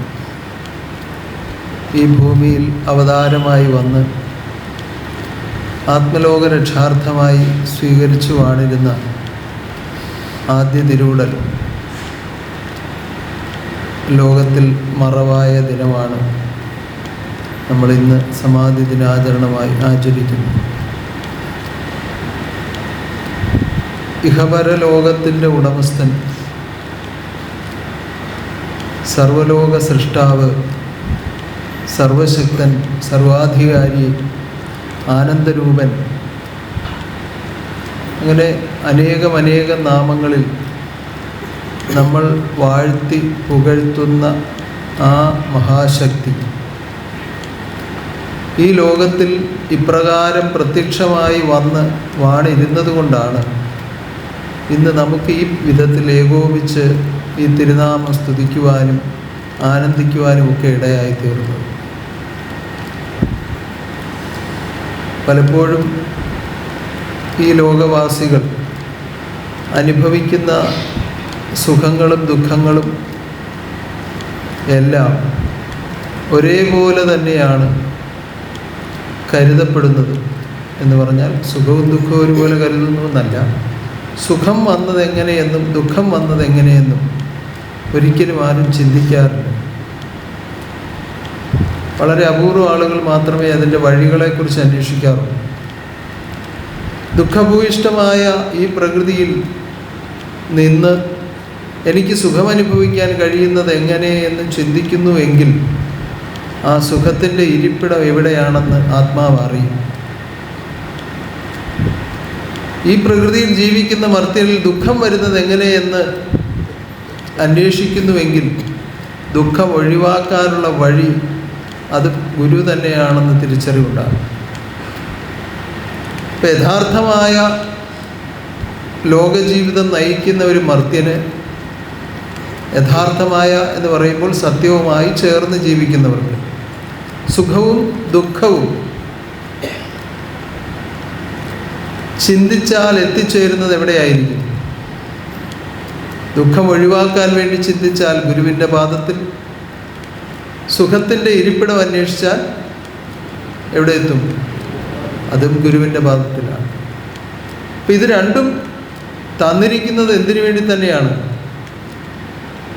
നമ്മളിലിരിക്കുന്ന ഗുരുരൂപത്തെ നമ്മൾ തന്നെ തിരിച്ചറിയുന്നതിനാണ്. ഈ അന്വേഷണമാണ് ആധ്യാത്മിക ജീവിതം. സുഖമെവിടെ, ദുഃഖം എങ്ങനെ, ഇത് രണ്ടും അന്വേഷിച്ചാൽ എത്തുന്നത് എവിടെയാണ്? ഗുരുവിലാണ്. സുഖത്തിൻ്റെ ഇരിപ്പിടം ഗുരുവിലെന്നറിഞ്ഞാൽ ഗുരുപാദം നമിക്കുന്നത് അതിസുഖം തന്നെ. നിങ്ങളെല്ലാവരും കീർത്തിക്കുന്നതല്ലേ? ഏത് കീർത്തനം അത്?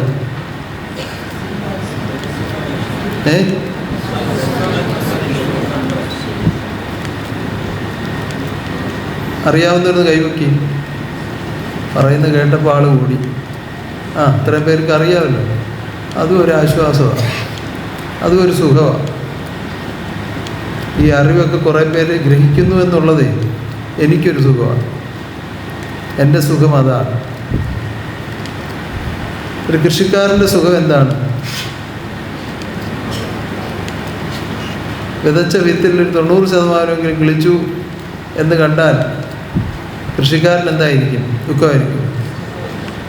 ഒരു സുഖമാണ്, അദ്ദേഹത്തിൻ്റെ സുഖം അതാണ്. എന്ന് പറഞ്ഞതുപോലെ ക്രേതയിൽ വിതച്ചുള്ള ബ്രഹ്മവിത്തിൻ്റെ ഫലം കലിയിങ്കൽ എടുക്കുവാൻ ഉടമസ്ഥനാഗതനായി. അത് കേട്ടിട്ടുള്ളവർ എത്ര പേരുണ്ട്? കൈപോക്കിയാൽ ഞാൻ ചോദിക്കും കേട്ടോ, വെറുതെ മുക്കരുത്, അറിയാമെങ്കിലേ മുക്കാവൂ. താത്തിട്ടോ. ഇത് വെറുതെ ചോദിക്കുന്നതല്ല, വെറുതെ പറയുന്നതല്ല, ഇതെല്ലാം നിങ്ങൾ ഗ്രഹിക്കേണ്ടതാണ്. നമ്മൾ കരഞ്ഞും കൂവിയും നടത്തുന്ന ഒരു ദുഃഖദിനാചരണമല്ല, അറിവിൽ കൂടി നടത്തുന്ന ദുഃഖദിനാചരണമാണ്. എന്ന് പറഞ്ഞാൽ സുഖവും ദുഃഖവും നമ്മളിൽ നിന്ന് ഏതെല്ലാം വിധത്തിൽ എങ്ങോട്ട് പോകണമോ അതേ വിധത്തിൽ അനുഭവമാക്കിയ, ദുഃഖവുമായി നമ്മൾ പാദത്തിൽ വന്നു, നമുക്ക് തന്നത് എന്താണ്? അറിവാണ് തന്നത്. എന്തിനു വേണ്ടി? ദുഃഖത്തിന് കാരണമായ അജ്ഞാനത്തെ മാറ്റുവാനുള്ള ജ്ഞാനം. അതാണ് ഗുരു തന്നത്. അവിടെ നമ്മൾ ദുഃഖം ഒഴിഞ്ഞ് സുഖിക്കുവാൻ തുടങ്ങി. ഇപ്പം സുഖവും ദുഃഖവും അനുഭവകാലം പോയാൽ സമമിഹ എന്ന് ഹരിനാമകീർത്തനത്തിൽ പറയുന്നുണ്ട്.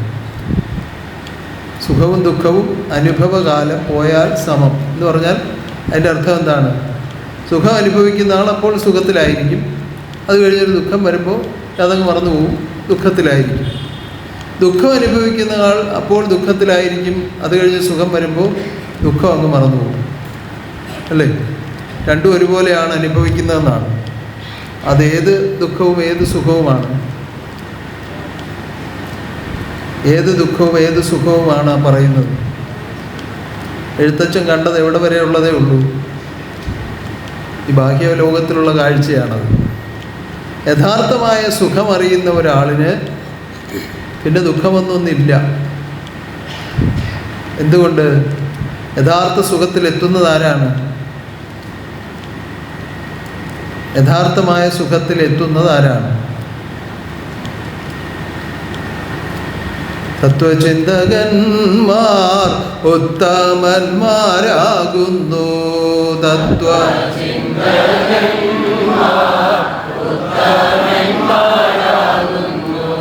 വത്തൽ കൂടാതെ ആനന്ദമായി ജീവിക്കുന്നു ഭൂമിയിൽ.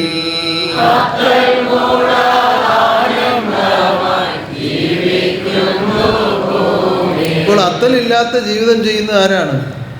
തത്വചിന്തകന്മാരാണ്. തത്വചിന്തയിൽ എത്തണമെങ്കിൽ എന്തു വേണം? തത്വചിന്തയിൽ എത്തണമെങ്കിൽ എന്തു വേണം? അറിവും സൽക്കർമ്മവും ഉള്ളവരങ്ങുന്നതർ. അറിവും സൽക്കർമ്മവും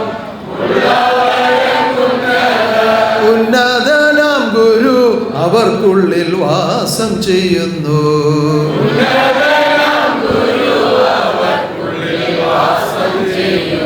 ഇപ്പോൾ അറിവും സൽക്കർമ്മവും ഉള്ളവർക്ക് തത്വചിന്ത ഉണ്ടാവും, അല്ലേ? തത്വചിന്ത ഉള്ളവർക്ക് ദുഃഖം ഏശുന്നില്ല. അപ്പോൾ പോയാൽ സമം എന്ന് നമുക്ക് പറയാൻ പറ്റുമോ? യഥാർത്ഥ സുഖം അറിഞ്ഞവർക്ക് സുഖം മാറുന്നില്ല എന്നതാണ് സത്യം. യഥാർത്ഥ സുഖം അറിഞ്ഞവർക്ക് പിന്നെ സുഖം മാറുന്നുണ്ടോ? ആത്മാവിൽ നിന്ന് മാറുമോ?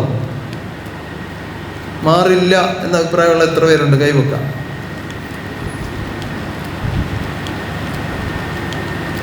കൈതാത്തൊരു മാറും എന്ന അഭിപ്രായമുള്ളവർ കൈവെക്കാം. അപ്പം ആദ്യം പൊക്കാത്തവർ ഏത് കൂട്ടത്തിൽ പെടും?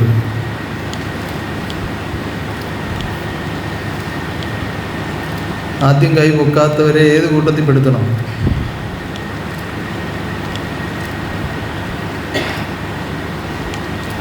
കഥ അറിയാതെയാണ് വല്ലുവാട്ടം കണ്ടുകൊണ്ടിരിക്കുന്നത്, അല്ലേ?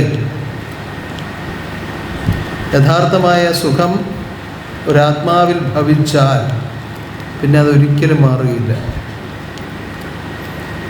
ഒരിക്കലും അത് ആത്മാവിൽ നിന്ന് മാറുകയില്ല. അതിൻ്റെ പേരെന്താണ്? ശാശ്വത സുഖം എന്നാണ്. ശാശ്വത സുഖം സ്വാധീനമാക്കണം എന്നാണ് ശുഭാനന്ദ ദിവ്യരൂപം എഴുന്നള്ളി നിന്നുകൊണ്ട് ആത്മലോകത്തോട് ഉപദേശിച്ചുകൊണ്ടിരിക്കുന്നത്. ആ ശാശ്വത സുഖത്തെ കരസ്ഥമാക്കി കഴിഞ്ഞാൽ പിന്നെ ദുഃഖം ഏശുന്നില്ല. അപ്പോൾ എഴുത്തച്ഛൻ പറഞ്ഞ അവസ്ഥ ബാഹ്യാവസ്ഥയാണ്. ആന്തരികമായി സുഖം എത്തിക്കഴിഞ്ഞ ഒരാളിന് പോയാൽ എന്നൊരവസ്ഥ ഇല്ല, പിന്നെ സമമാണെന്ന് എങ്ങനെ പറയും? ബാഹ്യമായിട്ട് അദ്ദേഹം പറഞ്ഞ കറക്റ്റാണ്. ശുഭാനന്ദാദർശത്തിൽ ജീവിക്കുന്ന, സത്യനിയമങ്ങൾ പാലിച്ച് ജീവിക്കുന്ന ഒരു ആത്മാവിനെ സംബന്ധിച്ച്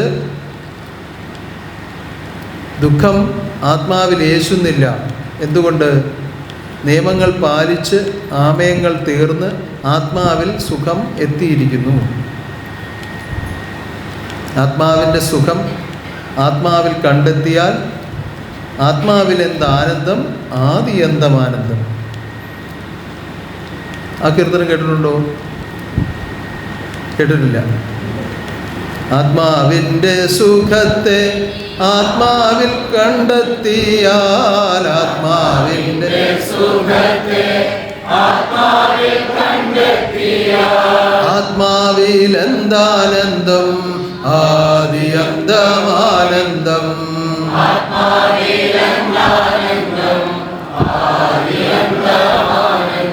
അപ്പോൾ ഈ സുഖം എന്ന അവസ്ഥ ആത്മാവിൽ എത്തിക്കഴിഞ്ഞാൽ പിന്നെ ദുഃഖമില്ല. ആദിയന്തം ആനന്ദമാണ്.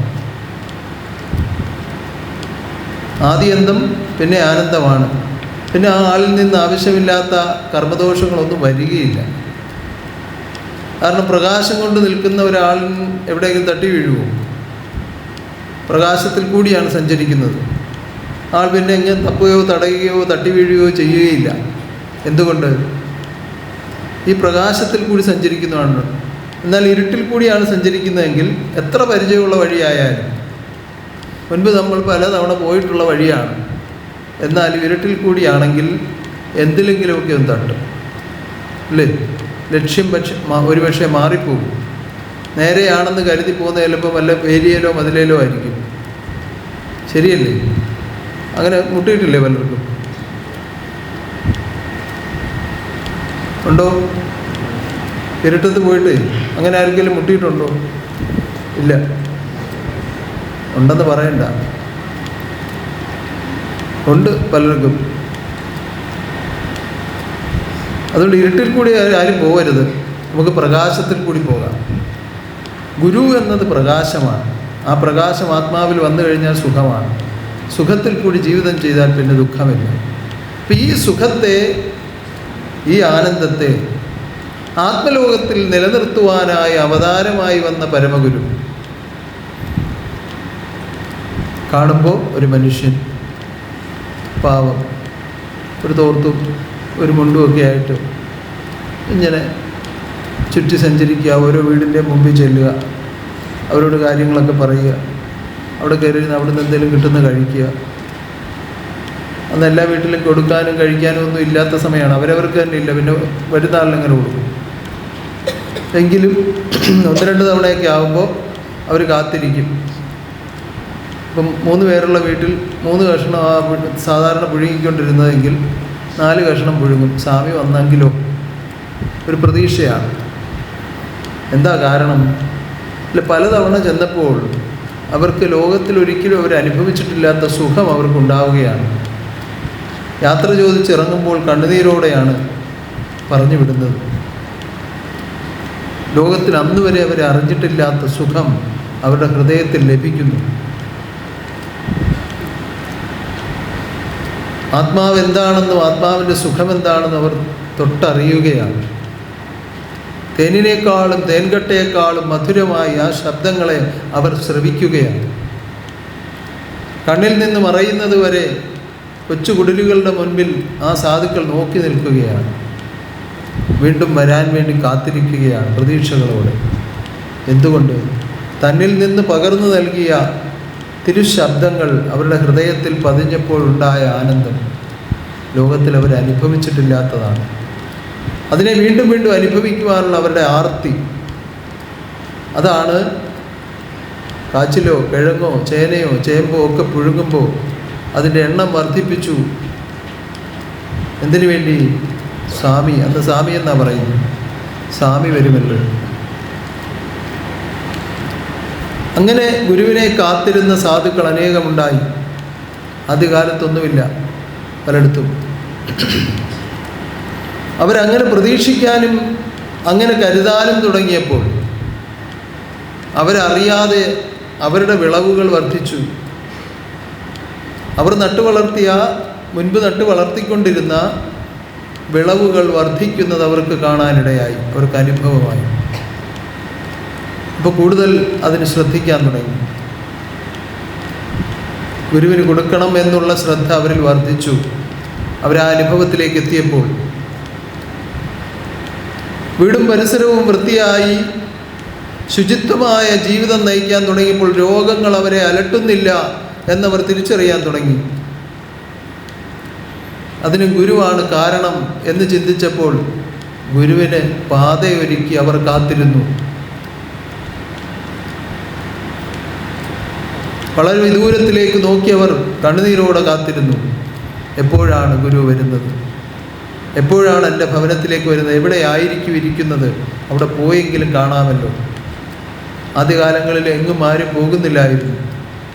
കുറച്ചുകൂടി കഴിഞ്ഞപ്പോൾ അവരുടെ ഉള്ളിൽ ഉറച്ച വിശ്വാസത്തെ ഉറപ്പിച്ച് നിലനിർത്തി വളർത്തി ഉയർത്തി കഴിഞ്ഞപ്പോൾ ഗുരു എത്ര വിദൂരത്തിലിരുന്നാലും രാത്രിയുടെ സമയങ്ങളിൽ തപ്പിയും തടഞ്ഞും കല്ലിൽ ചവിട്ടിയും മുള്ളിൽ ചവിട്ടിയും കുഞ്ഞുങ്ങളെ ഒക്കത്ത് വെച്ചും പരക്കം പാഞ്ഞു ഈ ആളുകൾ ഗുരു ഇരിക്കുന്ന സ്ഥലം അന്വേഷിച്ചു.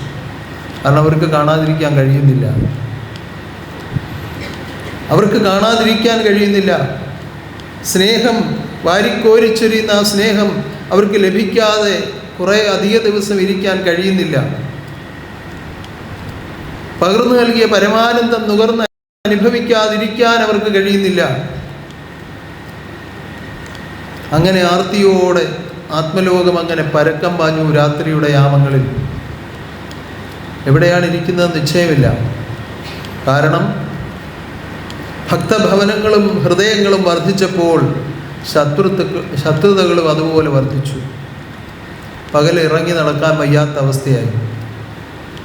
ഒരിടത്തിരുന്ന് സ്വസ്ഥമായി ഒന്ന് പ്രാർത്ഥിക്കുകയോ 4 പേരോട് സംസാരിക്കുകയോ ചെയ്താൽ അപ്പോൾ വളയും ഒരു കൂട്ടം. അവിടെ നിന്ന് അപ്പോൾ പലായനം ചെയ്യുകയാണ് അടുത്ത സ്ഥലത്തേക്ക്. അപ്പോൾ ഇന്ന് ഇന്നടുത്ത് കണ്ടു എന്ന് പറഞ്ഞാൽ നാളെ അവിടെ ഉണ്ടാകും എന്ന് ഉറപ്പൊന്നുമില്ല. അങ്ങനെ ഓടി നടന്ന ആ സന്ദർഭം. പക്ഷേ ഇത് തിരിച്ചറിഞ്ഞവർ, ഈ സുഖം തിരിച്ചറിഞ്ഞവർ വീണ്ടും വീണ്ടും അവർക്ക് സ്വാതന്ത്ര്യമുള്ള ഹൃദയങ്ങളിലേക്ക്, ചെവികളിലേക്ക് ഇത് പറഞ്ഞുകൊണ്ടേയിരുന്നു. ശുഭാനന്ദ ഗുരു വന്നു എൻ്റെ വീട്ടിൽ, ഞങ്ങൾക്ക് ഇതുവരെ ലഭിക്കാത്ത ആനന്ദം ലഭിച്ചു. ഞങ്ങളുടെ വീട്ടിലിപ്പോൾ രോഗങ്ങളില്ല, ഞങ്ങൾക്ക് കൂടുതൽ വിളവുകളുണ്ടാകുന്നു, സമൃദ്ധി ഉണ്ടാകുന്നു, ഐശ്വര്യം ഉണ്ടാകുന്നു. ഇങ്ങനെ പറഞ്ഞ് ആളുകൾ അങ്ങനെ വർദ്ധിച്ചുകൊണ്ടേയിരുന്നു. അപ്പോൾ ഒരു കൂട്ടം ജന്മിമാർ ഇതിനെതിരെ പ്രവർത്തിച്ചു കൊണ്ടിരുന്നു. ശത്രുതകൾ വർദ്ധിച്ച് പുറത്തിറങ്ങി നടക്കാൻ പറ്റാത്ത അവസ്ഥയിൽ 12 വർഷം. ഒരു ദിവസം ഒരു വീട്ടിൽ നിന്നിറങ്ങാതെ നിങ്ങൾക്കിരിക്കാൻ പറ്റുമോ? ഒരു ദിവസം 24 മണിക്കൂർ ശ്വാസം മുട്ടില്ല. 12 വർഷം സൂര്യനെ കണ്ടിട്ടില്ല. സൂര്യൻ എവിടെയെങ്കിലും പോയതാണോ? അല്ല. സൂര്യൻ ഉദിച്ച് പ്രകാശിക്കുമ്പോൾ ഇറങ്ങി സഞ്ചരിക്കാൻ കഴിയാത്ത അവസ്ഥ. അത്ര കഠോരമായ ശത്രുതകൾ ഈ ലോകത്തിൽ, ഈ കൊച്ചു ഗ്രാമത്തിൽ ഭഗവാനെതിരെ ഉണ്ടായിരുന്നു. എവിടെ വെച്ച് കണ്ടാലും വകവരുത്തുമെന്ന അവസ്ഥ. ഒരിടത്ത് ചോറുണ്ണുക, ഒരിടത്ത് കൈ കഴുകുക. ആ അവസ്ഥ ആലോചിച്ച് നോക്കി. ചോറുണ്ടില്ല, ഉണ്ണാൻ എടുത്തതേ ഉള്ളൂ. അവിടെ നിന്ന് ശത്രുക്കൾ വരുന്നു എന്നറിഞ്ഞപ്പോൾ അവിടെ നിന്ന് ഇറങ്ങി മറ്റൊരിടത്ത് വന്നാണ് കൈ കഴുകുന്നത്. അതുപോലെ എന്തെല്ലാം. അതുപോലെ മിത്രങ്ങളായി കരുതിയിരുന്ന ചില ആളുകളിൽ നിന്നുണ്ടായ അവഹേളനം. കാരണം ശത്രുക്കളുടെ അതിക്രമം കാരണം മിത്രങ്ങളായി നിന്നവർ പോലും കണ്ണടച്ചു കാട്ടിയ സമയങ്ങൾ. കാരണം അവരെ ഭയന്നിട്ട് ഗുരുവിനോടൊപ്പം പോയാൽ വകവരുത്തുമെന്ന സന്ദർഭം വന്നപ്പോൾ മനഃശക്തിയില്ലാത്തവർ സ്വയം തിരിഞ്ഞു നടന്നു. പല കാര്യങ്ങളിൽ നിന്നും ഒഴിഞ്ഞു നിന്നു. അത് എത്രത്തോളം വേദന എപ്പോഴുണ്ടാക്കും. സ്വന്തമായി കരുതിയവർ, സ്വന്തമാക്കി തീർത്തവർ, നെഞ്ചോട് ചേർത്ത് പിടിച്ചവർ എതിർത്ത് സംസാരിക്കുകയും എതിരായി ചിന്തിക്കുകയും തിരിഞ്ഞു പോവുകയും ചെയ്യുമ്പോൾ ഉണ്ടാകുന്ന ഹൃദയവേദന അത് വളരെ വലുതാണ്. അങ്ങനെ എണ്ണിയാലൊടുങ്ങാത്ത ത്യാഗകർമ്മങ്ങൾ ആ ഹൃദയത്തിൽ ഏറ്റെടുത്തുകൊണ്ട് ഈ ലോകത്തിൽ 69 തിരുവർഷക്കാലം താൻ വാണിരുന്നപ്പോൾ നല്ല ഒരു കൂട്ടം ഹൃദയങ്ങളെയും താൻ കവർന്നെടുത്തു. അത് ചേർത്ത് വെച്ചൊരു സംഘമുണ്ടാക്കിയതാണ് ആത്മബോധോദയ സംഘം. പരിശുദ്ധ ഹൃദയങ്ങളുടെ ഏകോപനമാണ് ആത്മബോധോദയ സംഘം. പരിതാപങ്ങളൊഴിച്ച് പരമാനന്ദം നൽകി പരിശുദ്ധമാക്കി തീർത്ത പരഹൃദയങ്ങളെ ചേർത്ത് പരമാത്മാവ് സ്ഥാപിച്ച ഏകസ്ഥാപനം ഈ ലോകത്തിൽ അതൊന്നേ ഉള്ളൂ, അത് ആത്മബോധോദയ സംഘമാണ്. ആ ആത്മബോധോദയ സംഘത്തെ വളർത്തുവാൻ ഒരു സാധാരണ മനുഷ്യന് സാധ്യമല്ല എന്ന് പൂർണ്ണബോധ്യമുള്ള ജഗദീശ്വരൻ ഒരു തീരുമാനമെടുത്തു കലിയുഗത്തിൽ. എന്താണ് ആ തീരുമാനം? ലോകാന്ത്യം വരെ എൻ്റെ ആദർശത്തെ പുലർത്തുവാൻ, എൻ്റെ ഭക്തലോകത്തെ രക്ഷിക്കുവാൻ ഞാൻ ഈ ഭൂമിയിൽ വാഴും. എൻ്റെ ആദർശക്കളത്തിൽ തുള്ളുവാൻ ഞാനല്ലാതെ മറ്റാരും ഉണ്ടാവുകയില്ല. അന്ന് അതൊക്കെ പറയുമ്പോൾ പരിപൂർണമായി വിശ്വസിക്കാൻ തയ്യാറുള്ളവർ വളരെ കുറവായിരുന്നു. കാരണം അതൊന്നും കേട്ടുകേഴ്വിയില്ലാത്ത കാര്യങ്ങളായിരുന്നു. ഈ ലോകത്തിൽ നിലവിലുണ്ടായിരുന്ന ആചാരാനുഷ്ഠാനങ്ങളെയും ഭക്തിമാർഗങ്ങളെയും കർമ്മമാർഗങ്ങളെയും ഒക്കെ അല്പാൽപമായി സ്വീകരിച്ചാണ് ആത്മബോധോദയ സംഘത്തിലെ പല കർമ്മങ്ങളും നടത്തിക്കൊണ്ടിരുന്നത്. സ്വന്തമായൊരു കർമ്മം ഉണ്ടാക്കുവാനോ സ്വന്തമായൊരു കർമ്മം നടത്തുവാനോ കഴിവില്ലാഞ്ഞിട്ടല്ല.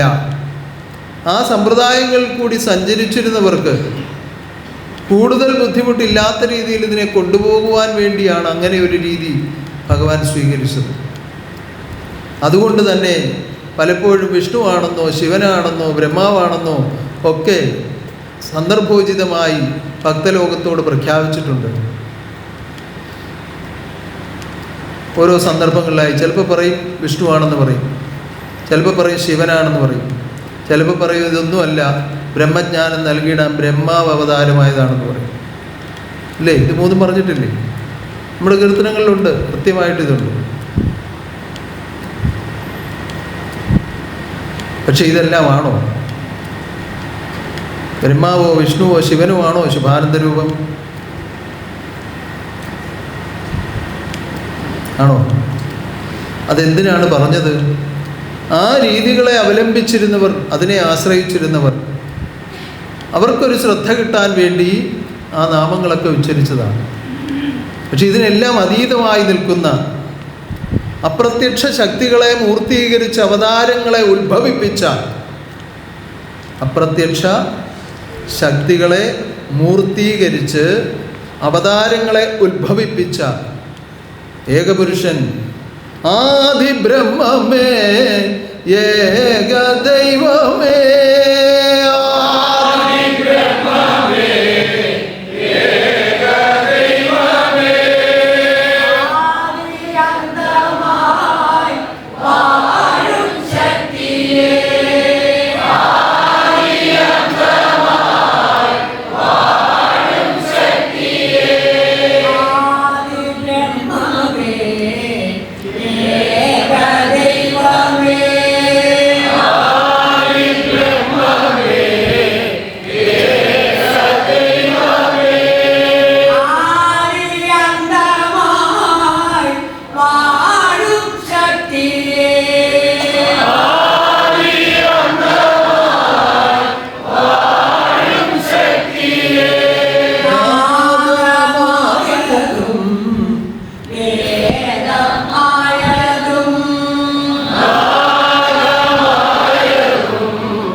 ഇതെല്ലാം ആയ ആളാണ് ശുഭാനന്ദം.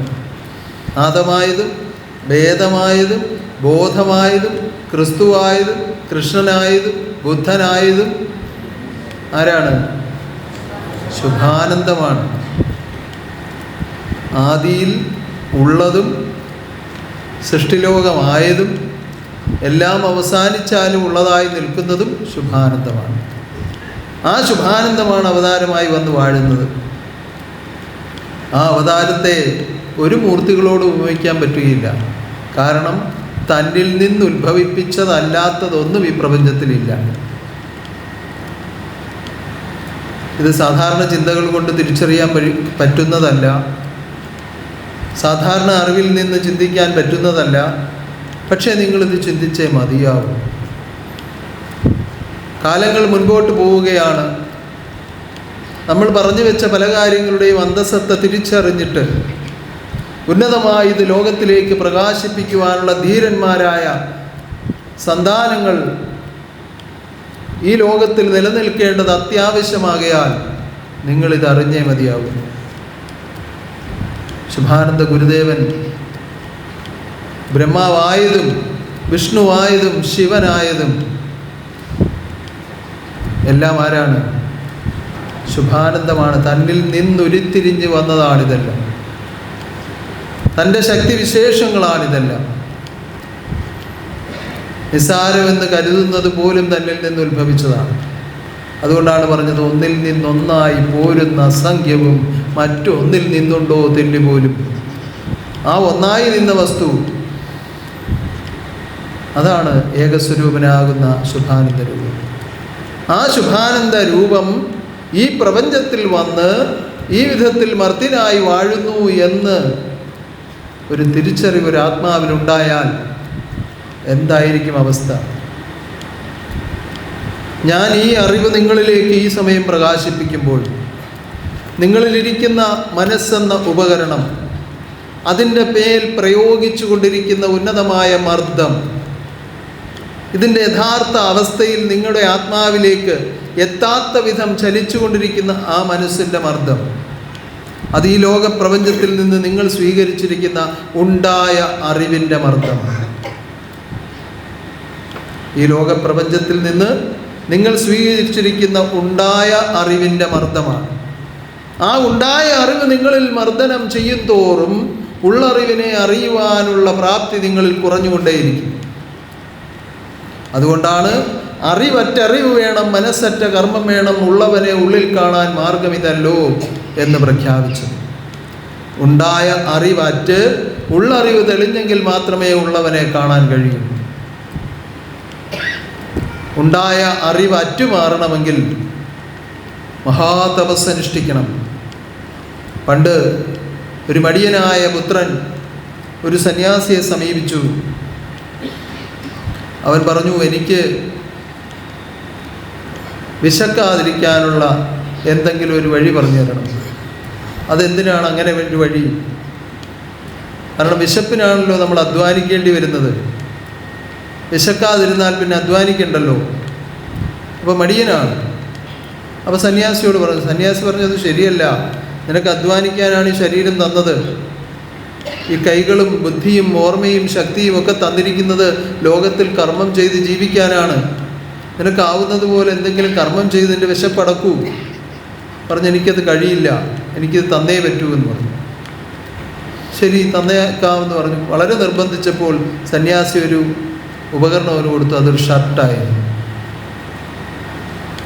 പറഞ്ഞു, ഇത് ധരിച്ചാൽ ആ സമയം തന്നെ ഇത് നിൻ്റെ ശരീരത്തോട് ചേർന്ന് ഒട്ടിയിരിക്കും, പിന്നെ നിനക്കിത് അഴിക്കാൻ പറ്റുകയില്ല.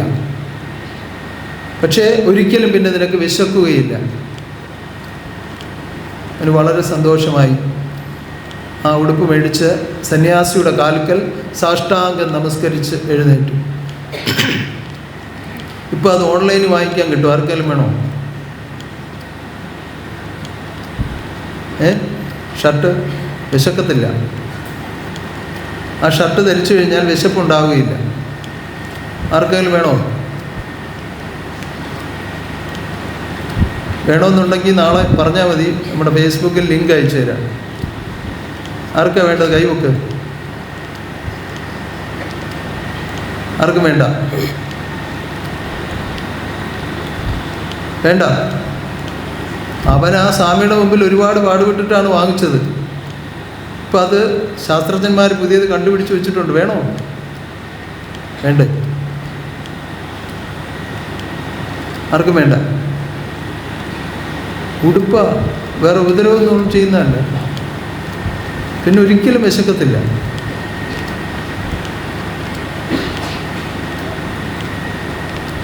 സമാധി ദിനങ്ങളിലൊക്കെ അത് ഏറ്റവും നല്ലതായിരിക്കും.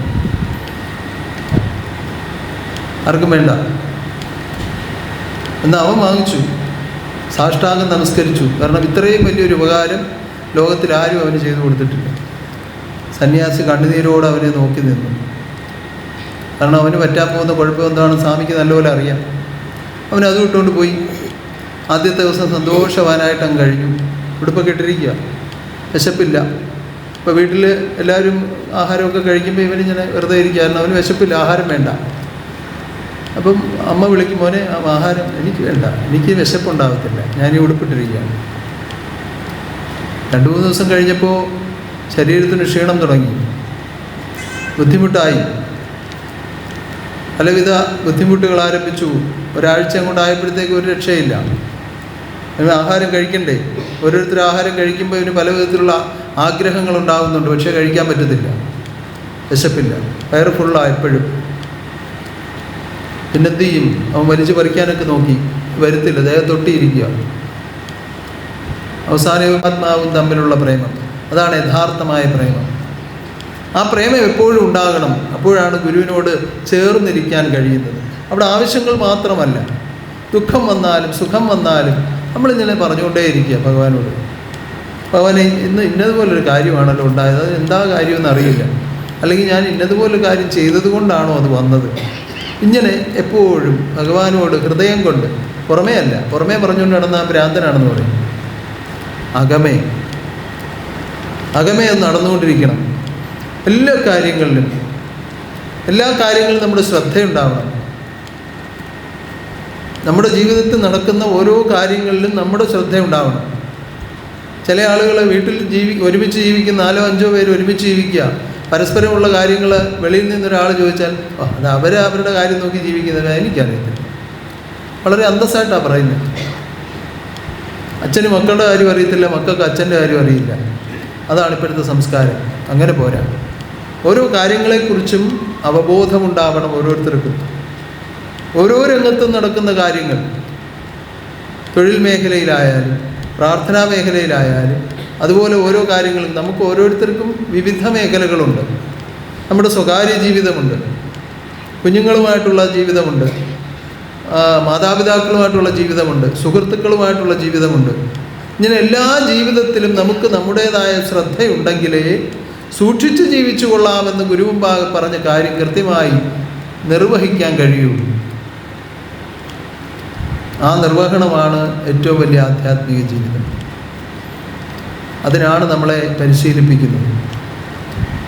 അപ്പം ഈ വിധത്തിൽ ഉന്നതമായൊരു സംസ്കാരത്തെ, ഉന്നതമായൊരു ആനന്ദാവസ്ഥയെ, ഉന്നതമായൊരു ആധ്യാത്മികാവസ്ഥയെ, നിത്യാനന്ദ രാജ്യത്തെ ഭക്തഹൃദയങ്ങളിൽ സ്ഥിരപ്പെടുത്തുവാൻ വേണ്ടി ത്യാഗം സഹിച്ചു വാണിരുന്ന സർവശക്തിയാണ് ആദ്യ തിരുവുടൽ ഉപേക്ഷിച്ച് പോയത് എന്ന് ചിന്തിക്കുമ്പോൾ തീർച്ചയായും നമുക്ക് ദുഃഖമുണ്ടാകും.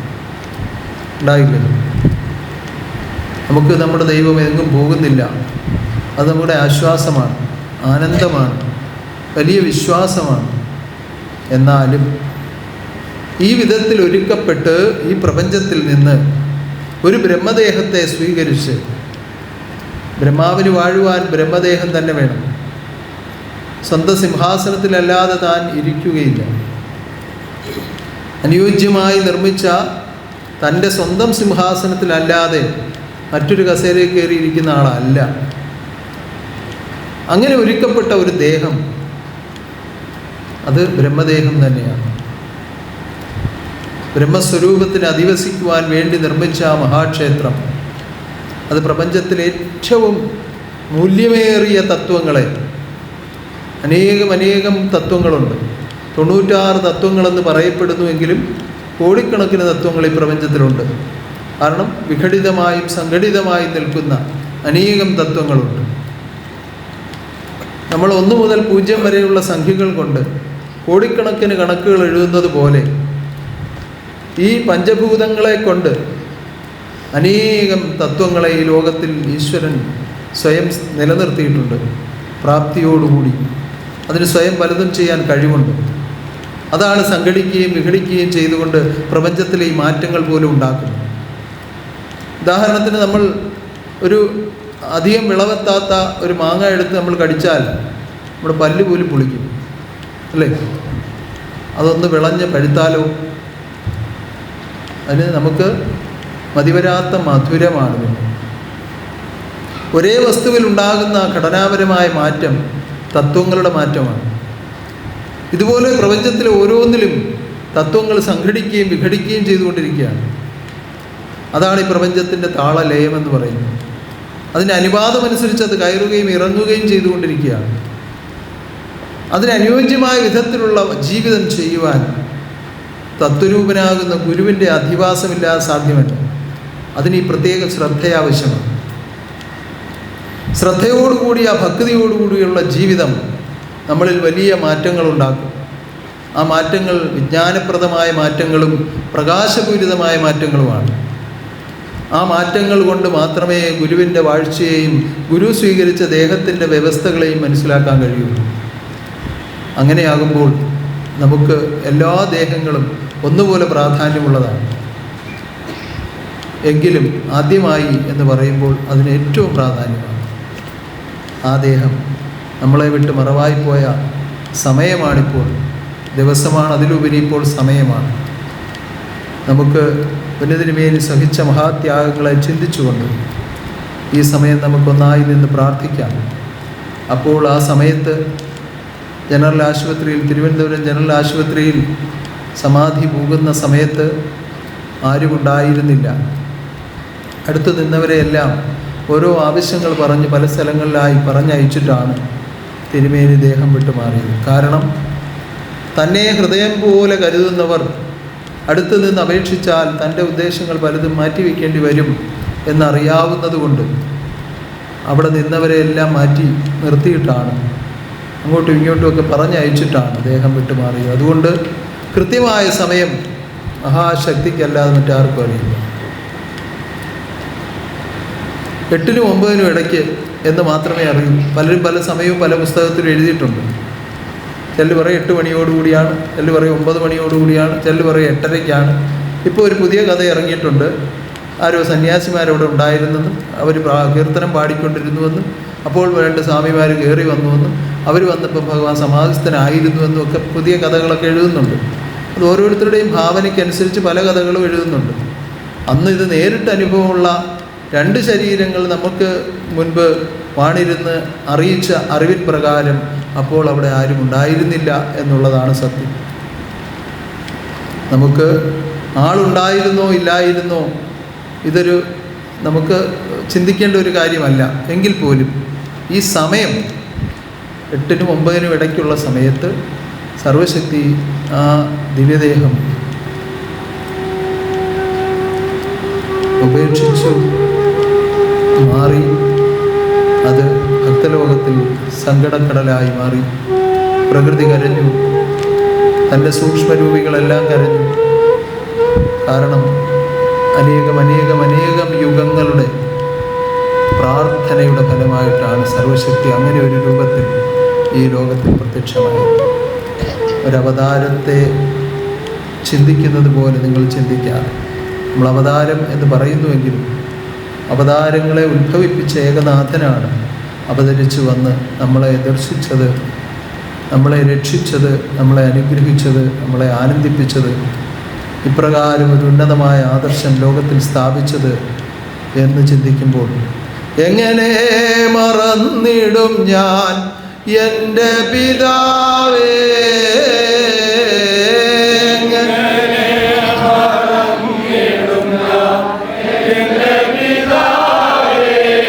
അന്തരങ്ങേ വാഴുന്നൊരു വാഴ്ചയോർക്കുമ്പോൾ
പൊന്നുനാഥ ഗുരുവേ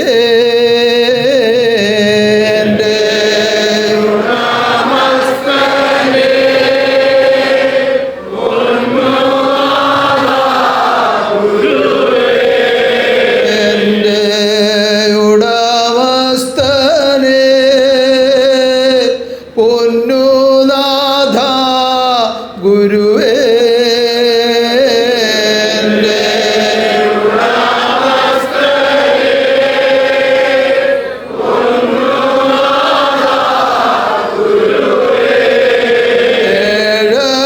ഏഴകൾക്കായി ലോകേ ത്യാഗം സഹിച്ച നാഥ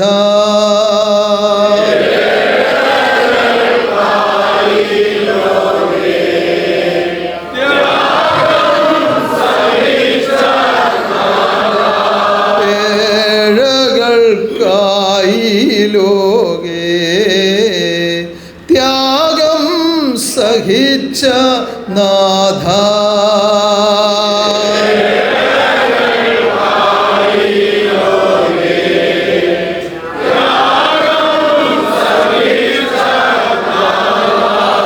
കഷ്ടത പട്ടിണിയും സ്വന്തമായി സ്വീകരിച്ചു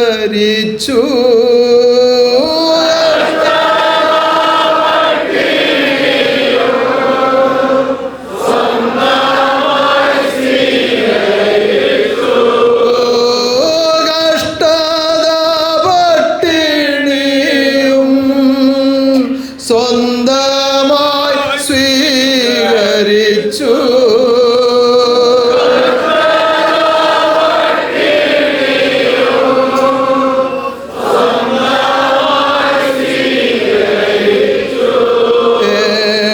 ഏഴകൾക്കായി ലോകേ ത്യാഗം സഹിച്ച നാഥ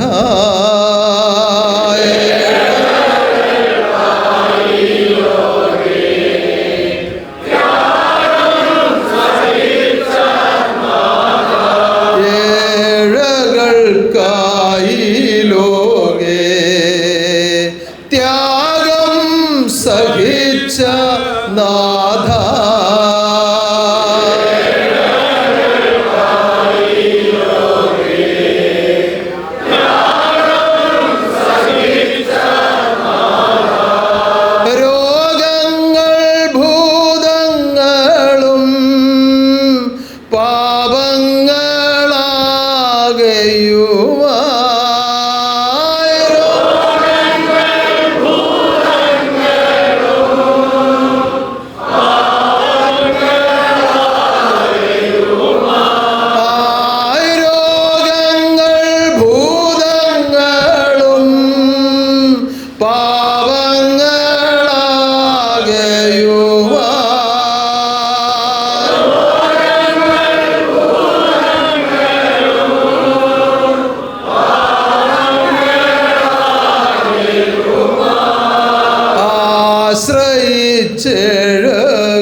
വീണ്ടും ഉദയമായി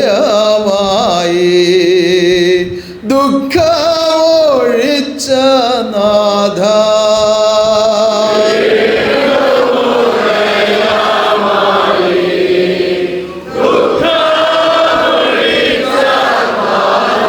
വീണ്ടും ഉദയമായി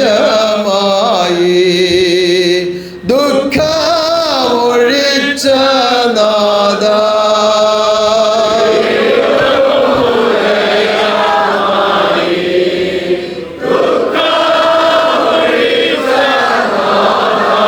മങ്ങാതെ വാഴണമേ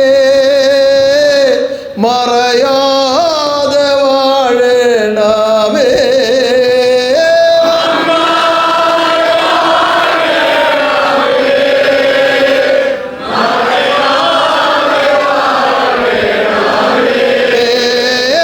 മങ്ങാതെ വാഴണമേ മറയാതെ വാഴണമേ